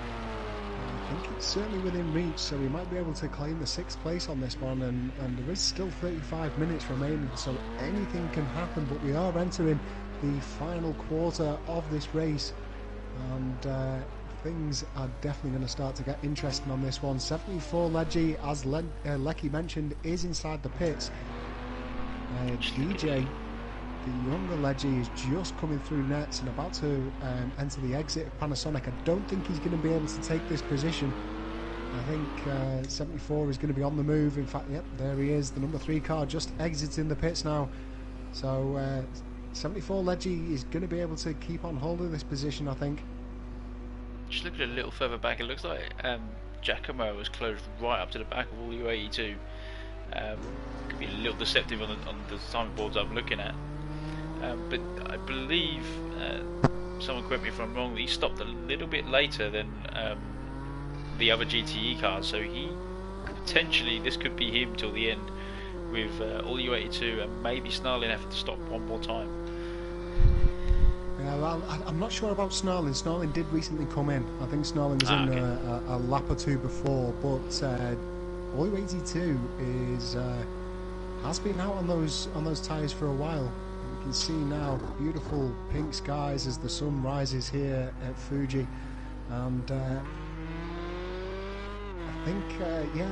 think all U82 hasn't come in. I think he did come in before Giacomo as well. So if Giacomo's making this pit strategy work, he could be in with a shout of maybe getting into 2nd place, and if he does, any mistake by Snarling Bongo will be jumped all over by all of the drivers behind him.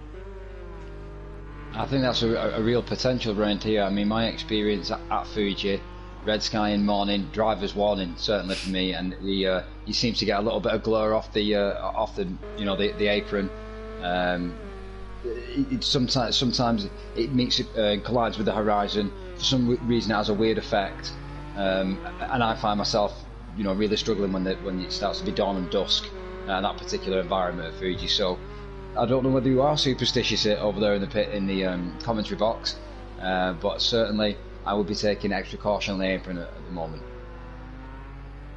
It looks as though, interestingly, Bruce Law is just not able to match the lap times currently of the guys ahead of him inside the LMP2 class. Fast AF Gamer is going pretty quick at the moment. 128.6 is St. Bath putting in a 129.4 that last time around. Bruce Law, I think he has just crossed the start-finish line, but he was on a 131 to meet those guys as he crossed the start-finish, putting in a 130, almost dead. But yeah, I think it's just starting to slip away from Bruce Law at the moment.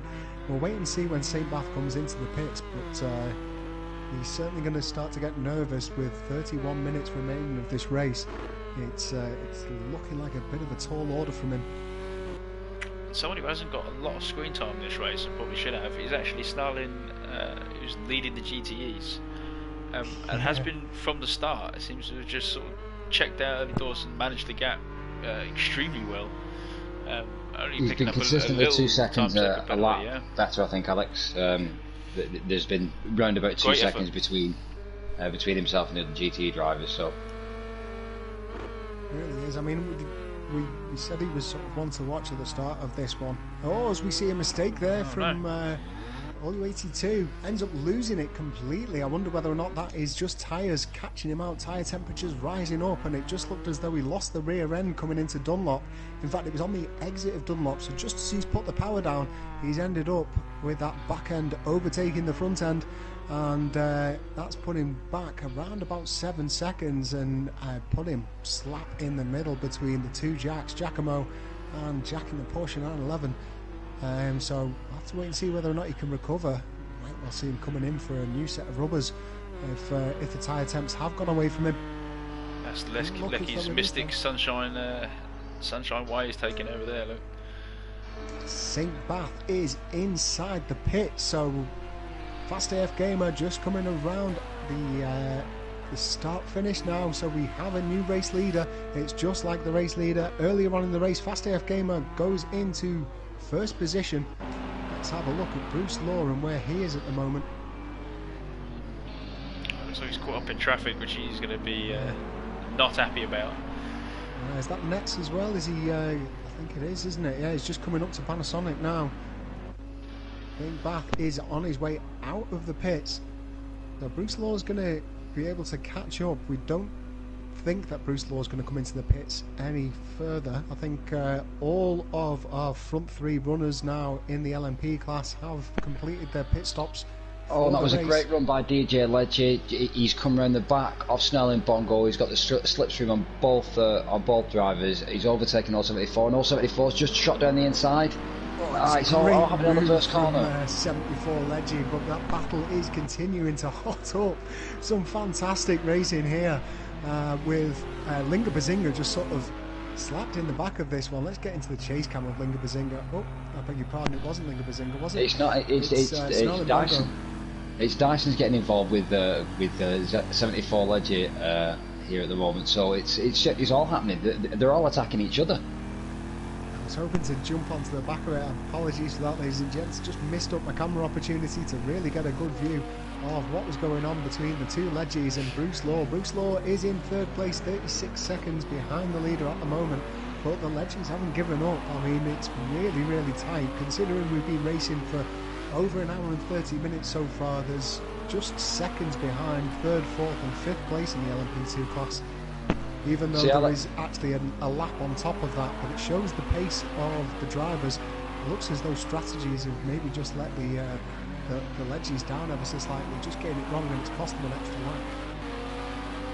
So I think Alex mocks, but I think there's something mystic about Mount Fuji. I think there's something about that red sky and something that you can't quite put your finger on, that creates for an upset with pit strategies, or an upset with for myself, the aprons, when you get the red sky. So I think there's there's certainly something missing. So plenty to be said about that. I'm sure there's an ancient Japanese proverb about it. can't have come from nowhere, but yeah, it looks as though Bruce Law's been able to make it work. He finds himself 5 seconds behind St. Bath at the moment. Fast AF Gamer just with an absolute mammoth drive so far. 26 minutes remaining in this race, but regardless of the situation, it's got to be said that Fast AF Gamer has had an absolutely stonking race. Really been commanding throughout it all. He's managed to keep his head throughout the periods where he has been in second place. He just kept on doing the job that he set out to do, and his pit strategies have also been on form. Finds himself overtaking St. Bath and jumping straight into a commanding lead. I mean, I hate to say it, it's not often that you get to use this word for a driver, because we all tend to make mistakes, but he's been pretty flawless around here today. Really has, and let's not forget as well, he is only a young lad, and I think 16 years of age, Fast AF Gamer, so plenty of experience to be built up, and a pretty obvious talent behind the wheel of a car. I think he's got some karting experience amongst potentially some others, but keep an eye out on his name in terms of on our championships going ahead. But also, I wouldn't put amiss that you'll notice the name popping up as well in real world racing. He really does seem to have those sort of qualities. Yeah, certainly a wise head on young shoulders. Well, back on over to our GTE race. Let's have a look at what's been going on with that. So we saw plenty of battles. We've got battling going on between DJ Leggy and 74 Leggy. That's continuing to steam ahead. I think Bruce Law is now in a bit of free air in front of the Leggies. Yep, it looks as though he's got at least a corner's worth of gap ahead of him. I think that might be... is that Dyson ahead of him? I think it might be just approaching the overtake of Dyson. But finds himself 3 seconds behind St. Bath, and beg your pardon, it's 4.4 seconds behind St. Bath, but it is definitely closing down as the laps go on. Looks as though they're going toe to toe in terms of lap time, and it looks as though Bruce Law is coming in for a quick pit stop. Was not expecting that. What do you make of that, Alex? I have no idea what that is. I mean, he did stop a little bit earlier than everyone else, so this is probably just going to be a little splash and dash, a little bit of fuel. Yeah, as you see the fuel line go in there. Yeah, so this is definitely fuel related. Yeah. So from seeing the telemetry and the output from Bruce Law Engineering, I know full well that he's got the pit stops calculated down to the finest milliliter. So this won't be a mistake for Bruce. And if Bruce Law's coming in, I mean, the fuel consumption of that diesel is a little bit different to the other cars out on the LMP2 grid. But that being said, I wonder whether or not he's onto something that the rest of the drivers aren't. We might well see some more stops from the LMP2 guys. We'll have to wait and see. But just currently enjoying this battle between the two Leggies. So 74 Leggy, the older of the two, looking to try and get the better of his son at the moment. We've seen this battle constantly throughout this race, and it's been really, really hard fought. We just see him almost getting up to the rear end of the Honda Ligier of DJ Leggy.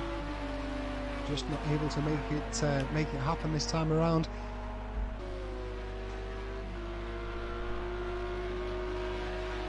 And the guys in the YouTube comment section are letting us know that TTV Giacomo is actually closing down onto Snarling. It looks like after all said and done, he's going for it, going to push for that W. Gap currently sat. I mean, I'm not sure what's going on with my telemetry here, because it's looking like it's 7 seconds on the gap on that on the left-hand side of the screen, but then on the top it's telling me 30.7. Let's keep an eye out on this. He is currently second.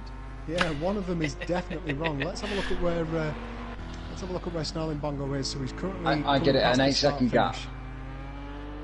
that is definitely more than 8 seconds. I think it might well be the 30 seconds because it looks as though Giacomo is just coming around nets at the moment. So yeah, probably is correct on the 31 seconds. I'm sure his supporters will be a little bit disappointed to hear from that.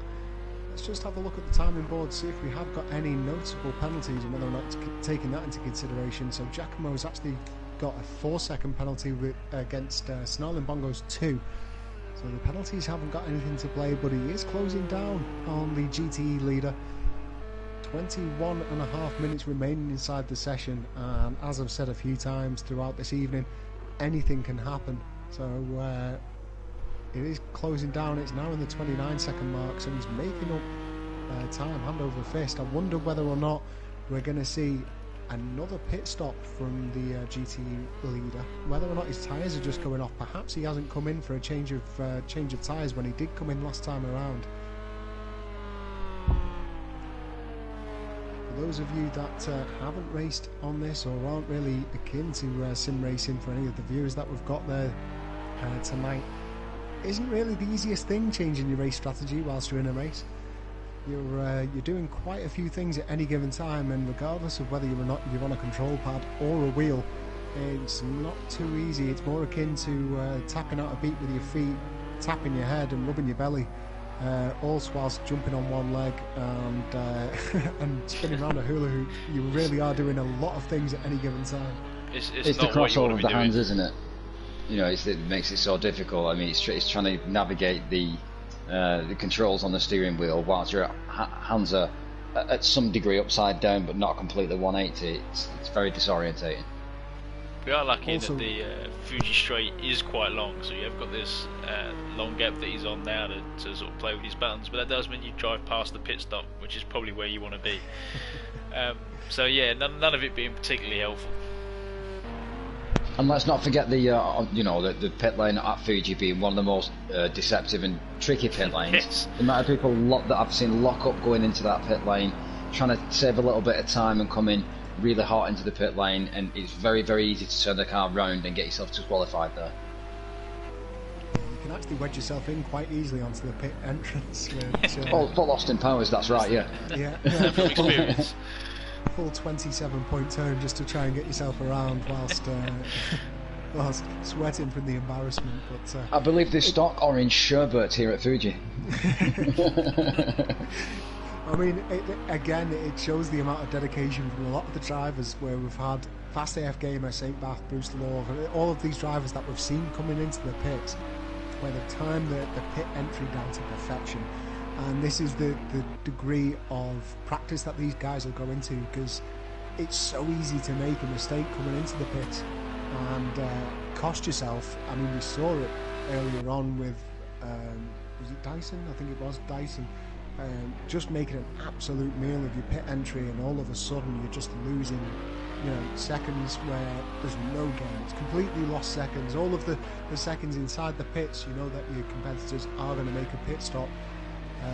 But yeah, you're not getting anything back from those seconds when you're facing the wrong way and stalled the car. It sounds very much like a tale of personal woe, Murphy. I think we've all been there on the way into the pits. I think all of us have been caught out 1 or 2 times. I know my most common one is coming in and sticking the wrong tyres on. The amount of times I've come in for a change of dry tyres and ended up with a set of wets somehow, just because I've pressed the wrong button. There's nothing worse. I'm convinced I have the worst pit crew in the land, so I avoid pitting at pretty much any cost, really. Yeah, Alex refuses to speak to his pit crew. He won't talk, he won't even look them in the eye. If I have to do it, I'll probably do it myself. The first race of the season that you'll see Alex in is actually going to be Bannock Bray, so expect some pit stops for that one. It's going to be pretty tough on the tyres. For those of you that aren't aware of Bannock Bray, because it isn't actually a real circuit, it is a road race circuit akin to the sort of motorbike style race courses. So it's going to be pretty tricky to make the tyres last for 45 minutes inside those touring cars. So it is a real town though in Scotland, albeit not a real track. It is a real place, and you can look it up on Google. I'm sure they will appreciate the hits and any tourism that Bannock Bray gets from this. I'm sure it's a lovely place. certainly looks it from the Project Cars 2 footage. But yeah, don't forget you can tune in live at 8 o'clock PM on Tuesday night to watch us raiding, cracking, crying around Bannock Bray. There'll be lots of crying. But I don't think there's going to be much crying tonight from Fast AF Gamer. He's still got a 21-second lead. It's been getting shorter and shorter as this race comes down to its final quarter of an hour almost.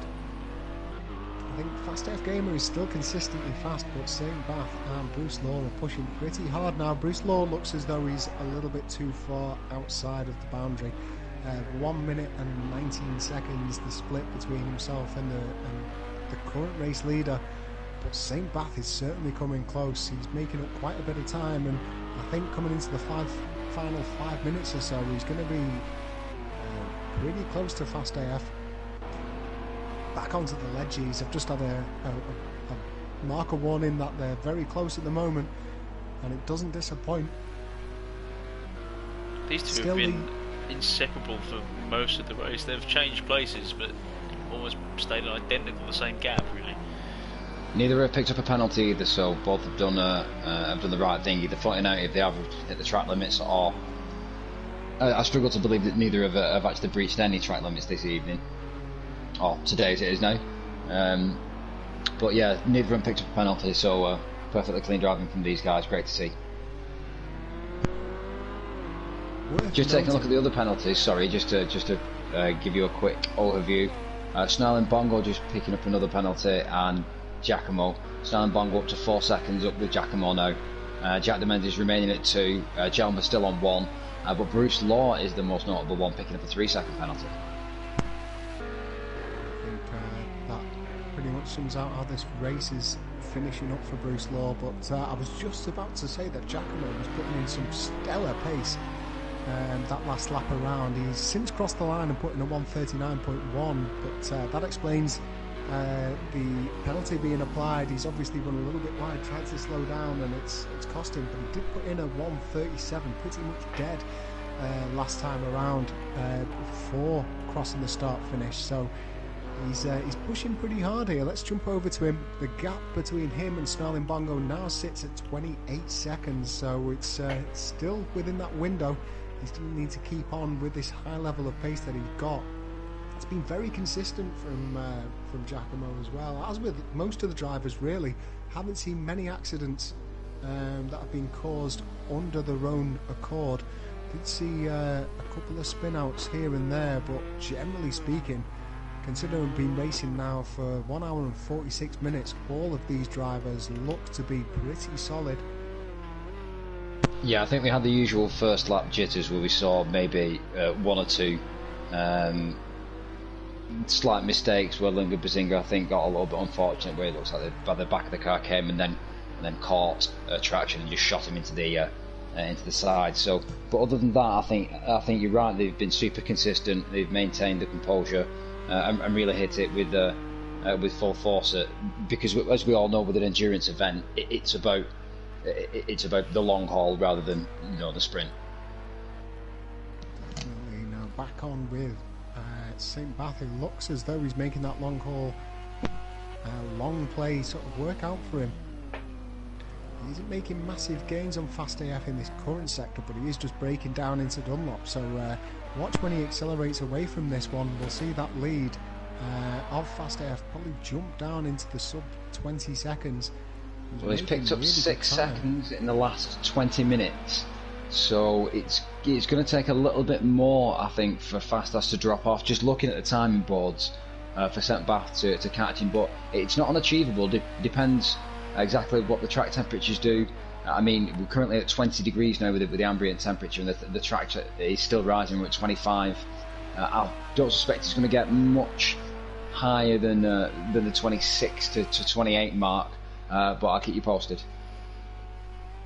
Back on over to our current race leader, Fast AF Gamer.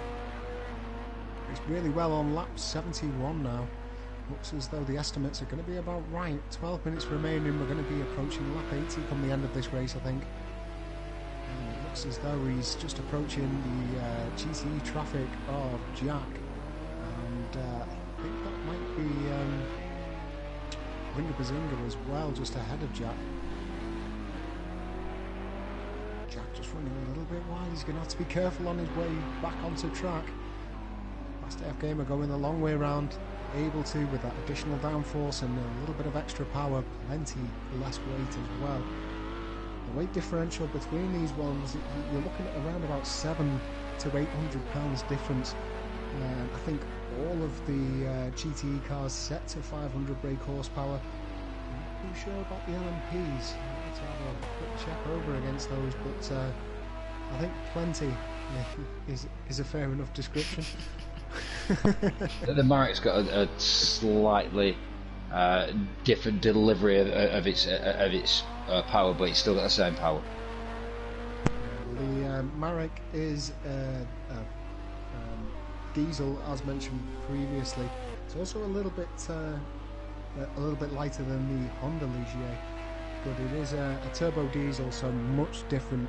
If anybody hasn't driven the Marek in this LMP2 class, good luck if you're used to a petrol car on trying to make your upshifts, because it is a diesel.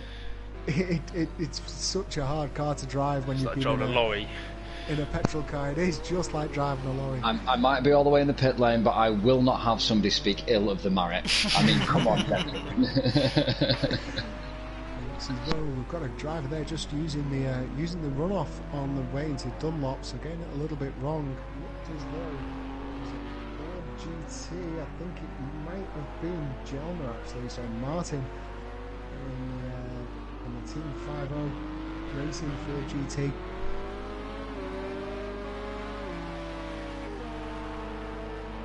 Had a disappointing race overall, but you can tell from his lap times that he's there or thereabouts in terms of the pace with the rest of the drivers, so clearly earning his spot into this autumn special event final.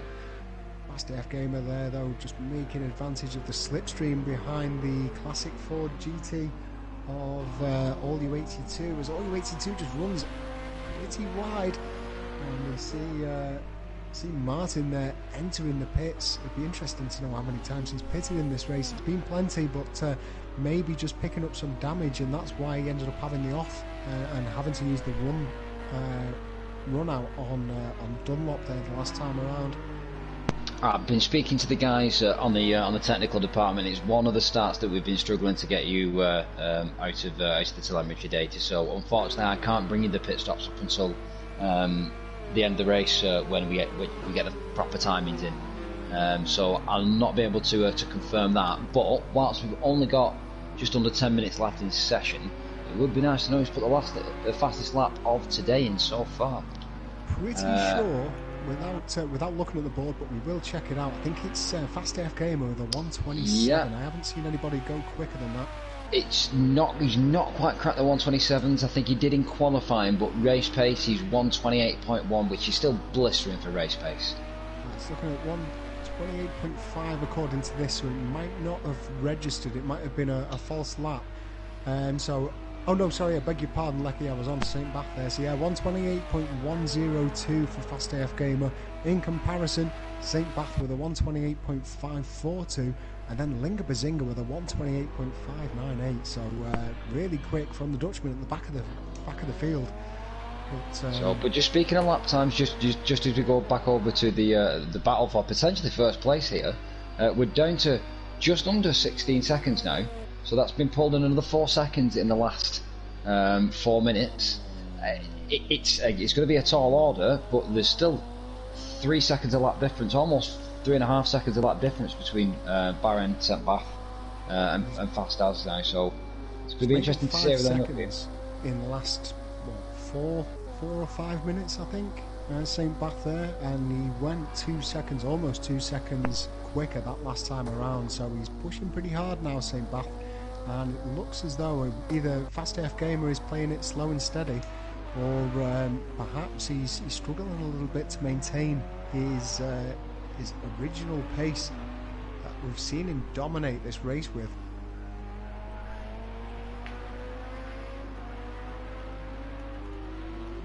Now, as we come into the closing 7 minutes, what has been pretty fantastic event. All drivers really deserving a bit of kudos, including those at the back of the grid.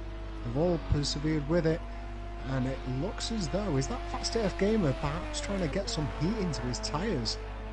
Yeah, it looks like the fronts are running cold, Murphy. You're right there. It looks like he's starting to lose some heat in the front left tyre, so maybe a change in tyre pressure in his strategy. He's accounting for slightly warmer temperatures. Bearing in mind we are in autumn here at Mount Fuji, and it is a little bit colder than potentially we might have expected. Track temperatures not actually creeping up above 25. We were expecting the 28 to 30 degrees actually before the race, but we're not actually seeing that today, so only 25 degrees on track time. Awesome comparisons, generally speaking, in a summer race. You're looking at track temperatures of between sort of minimums of 30 degrees when you've had cars going around it for this period of time. Usually upwards of 40, 50, yeah. 60 degrees track temperatures, where on a very hot day when it's cracking the flags, and with the addition of a full grid of cars going over it, you can see it get super hot on there. So this track is very cold at the moment. And Fast AF Gamer obviously struggling for tyre temperatures, and that's allowed St. Bath now to get in within 13.5 seconds, and that's just a couple of seconds that last lap around. So maybe you'd be able to get us some information on St. Bath's tyres there, Lecky. Are you able to see anything on the telemetry as to how his front left's looking? Yeah, so St. Bath is currently running much better on the tyres. I mean, looking at all the guys in the LMP2s, all of them seem to be running okay on the rear tyres. It's the fronts that they're struggling with, if anything. Linga Bazinga again is struggling pretty much like Fast House, but the other guys in a reasonably good range, optimum temperatures really. Again, it's only really that front left that they're really struggling with. That seems to be sorry, the front right that seems to be not picking up the temperatures. But with a little bit of coercing and a little bit of coaxing around a couple of the corners, you can actually get that to pick some heat again, as we saw Fast House doing a little earlier. So we've just coming into the final 5 minutes. I've switched on over to Snarling Bongo because that last lap around he set a 147.2, which leads me to believe that he's actually made a bit of a mistake somewhere within there.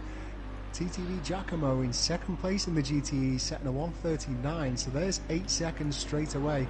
Unfortunately still sat around 30 seconds behind the current GTE leader, so Snarling Bongo just needs to be calm to bring this one home for the race victory. Yeah, just a note though. Really. Yeah, sorry, just to note there, another note for one of our Dutch drivers does seem to have picked up a considerable penalty here, so it looks like a pit lane violation. Potentially entering the pits too quick. We'll have to double check that, but a 52 second penalty here. So that is a huge penalty. From things going from bad to worse there for Martin, aka Jelmer. So I think he has just had one of those nightmarish races, but still holds the the kudos of being able to compete in a 2-hour race. Brought to you here at Flux Motorsport. He's done well just to be able to get through it, both mentally when he has made those mistakes and to stick at it. But yeah, it's an unfortunate penalty for that. It definitely screams pit lane violation, speeding in the pit lane, and he's done well not to get himself disqualified, because I don't know what his penalty was beforehand, but that is a sign. 2 seconds prior to that, he only had a 2 second penalty, but he's picked up an additional 50 seconds it seems. It does look like we've got a battle here for the 9th and 10th, just whilst we're chatting here. It looks like all you 82 and Giacomo are slugging it out here for 9th place. They were until we just see all you 82, unless it was a glitch in our screen, just making a heavy contact with the wall. Potentially the dirtier. Sat behind Giacomo there. He was getting quite close to him, at the back of him, certainly enough for the aero to be affected, and yeah, he's running a little bit wide there now, so I think that's potentially heavy damage there to the suspension. Yeah, looks as though all you 82... Yeah, it's not setting the wheel well properly. struggling to get it round. I think we're going to see a late pit stop, and it's going to be unfortunate for him because that might well allow Jack to come on through in the Porsche. In fact, you can see there he almost lost it just on the straight coming out of nets on the run up to Panasonic. So he's really battling just to try and keep this one on. Clear suspension damage. Yeah, some heavy damage, big contact to the left hand side of the car with the wall. Looks as though he's going to try and ride it out to the end with 1 minute and 45 seconds to go. He knows really that he's got nothing to lose. If he came into the pits, he's definitely going to lose a position to Jack, who's 9.3 seconds behind him in the Porsche, and potentially, in fact, I don't think he'd lose out to Martin, who's currently in 12th place, but he's definitely going to lose positions. Jack, you could see on the straight just as the camera shot there came into turn 1. It just seemed at the far end of the pit straight, so he would definitely have overtaken him there. If he got even just the front end damage and not the suspension repaired, it would have still cost him that position. 1 minute to go, Murph. The final minute of this race, it doesn't look as though St. Bath has got enough time to do it. He's clawing away around about 1.8 seconds a lap quicker than Fast AF Gamer, as St. Bath and Snarling Bongo very nearly come together there to make a catastrophic end to this race. But St. Bath has done really well. It's just not enough to be able to compete with the lead gained by Fast AF Gamer whilst the sun was still down here at Fuji. Really commendable effort. Look at it looks as though Bruce Law has just remained in clean air. As I bring up the map, yep, he's got nobody near him at all. So let's flick on back over to our race leader. Looks as though he's just coming through the hairpin, is it? I think it might be now into looks like he went down to Dunlop. Oh, 100R, yeah, sorry. So fantastic driving from Fast AF Gamer comes through Dunlop. As the countdown timer counts down, this will be the final lap of the special event. We were predicting 80 laps. We've got 79 all told after all of the pit stops, but it's been a fantastic effort, and it is going to be a race victory for him. 10 seconds ahead of his closest competitor. Comes around the final corner. I expect a lot of sweaty palms, but a lot of joy from Fast AF Gamer as he crosses the line very shortly. Expect some showboating. Weaving, yeah, most definitely. Plenty of flashing of the lights, I'm sure. And there it is, the race victory from Fast AF. I was slowly suspecting that he was going to make contact with the wall and potentially lose out to St. Bath in the absolute death. St. Bath comes across the line though for second place. It's going to be a long period of time until we get Bruce Law in third, so we have a look over to the GTEs as Snarling Bongo takes the race victory in the GTE class in his Chevy Corvette C7R. Fantastic racing from him. Found himself around about 30 seconds ahead of his closest competitor in TTV Giacomo. TTV Giacomo bringing with him a posse of supporters. It's unfortunate that he wasn't able to get the victory, but a great showing from the young 14-year-old, and definitely keep an eye out on him as we enter season 2 here. Been a really good showing. I actually spoke to Jack in the Porsche 911 a little bit earlier on in the day, and I was asking him who are you most worried about. And he did say it was Giacomo. He said he gave him a real run for his money in the qualification heats for this. So let's have a look who's yet to cross the line. Looks as though Jack's just coming across the line in the Porsche. He's going to be one of the last drivers to come across. 40 seconds remaining, and then we'll be bringing it up with the final standings. Here they come, folks. So your champion in the LMP2 is Fast AF Gamer. Found himself with 10.9 seconds ahead of St. Bath in the end. Worth noting that neither of those drivers got a penalty at all. Bruce Law in third, 1 minute and 25 seconds behind Fast AF Gamer in the end. Then DJ Leggy in fourth place, ahead of his dad in fifth, and then Linga Bazinga in sixth place. And J46 Dyson rounds up the LMP2s. Snarling Bongo ends up taking the championship in the special event for the GTEs. Giacomo does admirably in second place with all U82, just avoiding a catastrophic ending there. Did well to maintain his third position with Jack in fourth and Martin in fifth place. So whilst I've got you all here, I'd just like to thank my co-commentators for the evening. Both Alex and Lecky doing fantastic work there inside the box along with me. No, thanks very much for having me. It's been an absolutely cracking race, out and out action all the way through. Enjoyed every single minute of it, and great to see two winners at the end of the day, so couldn't be better. Yeah, one last thing, just give a massive shout out to everyone who's been watching on the stream, all of the Giacomo mob, as they've now been deemed, for coming out. We've got Lucy supporting LU82 here, and Tibby showing love for the Dutch guys as well, but big thank you to all of them. Yeah, big thank you to everyone watching it live. Big thank you to anybody that watches this as well, on catch up as it was. We've loved hosting the event. The winners we will be getting in contact to and getting the prizes out to them. And if you want to join in the next special event or any of the championship races that you're going to see coming up in season 2, be sure to follow the link over to our website, where you'll be able to join our Discord server. We'll get you introduced there to the rest of the crew, get you through a quick evaluation, and then get you on track as soon as possible. That website, again, in case you need reminding, is www.fluxmotorsport.com. As mentioned earlier on in the racing as well, we'll be bringing you our Touring Car Championship live and direct this coming Tuesday on 8 o'clock, so be sure to hit the subscribe button to this channel to make sure that you don't miss out on any of the action coming up into season 2. I'm sure that you'll have gathered some fan favourites in tonight's race that you'll be able to follow as the championship progresses. I know I have.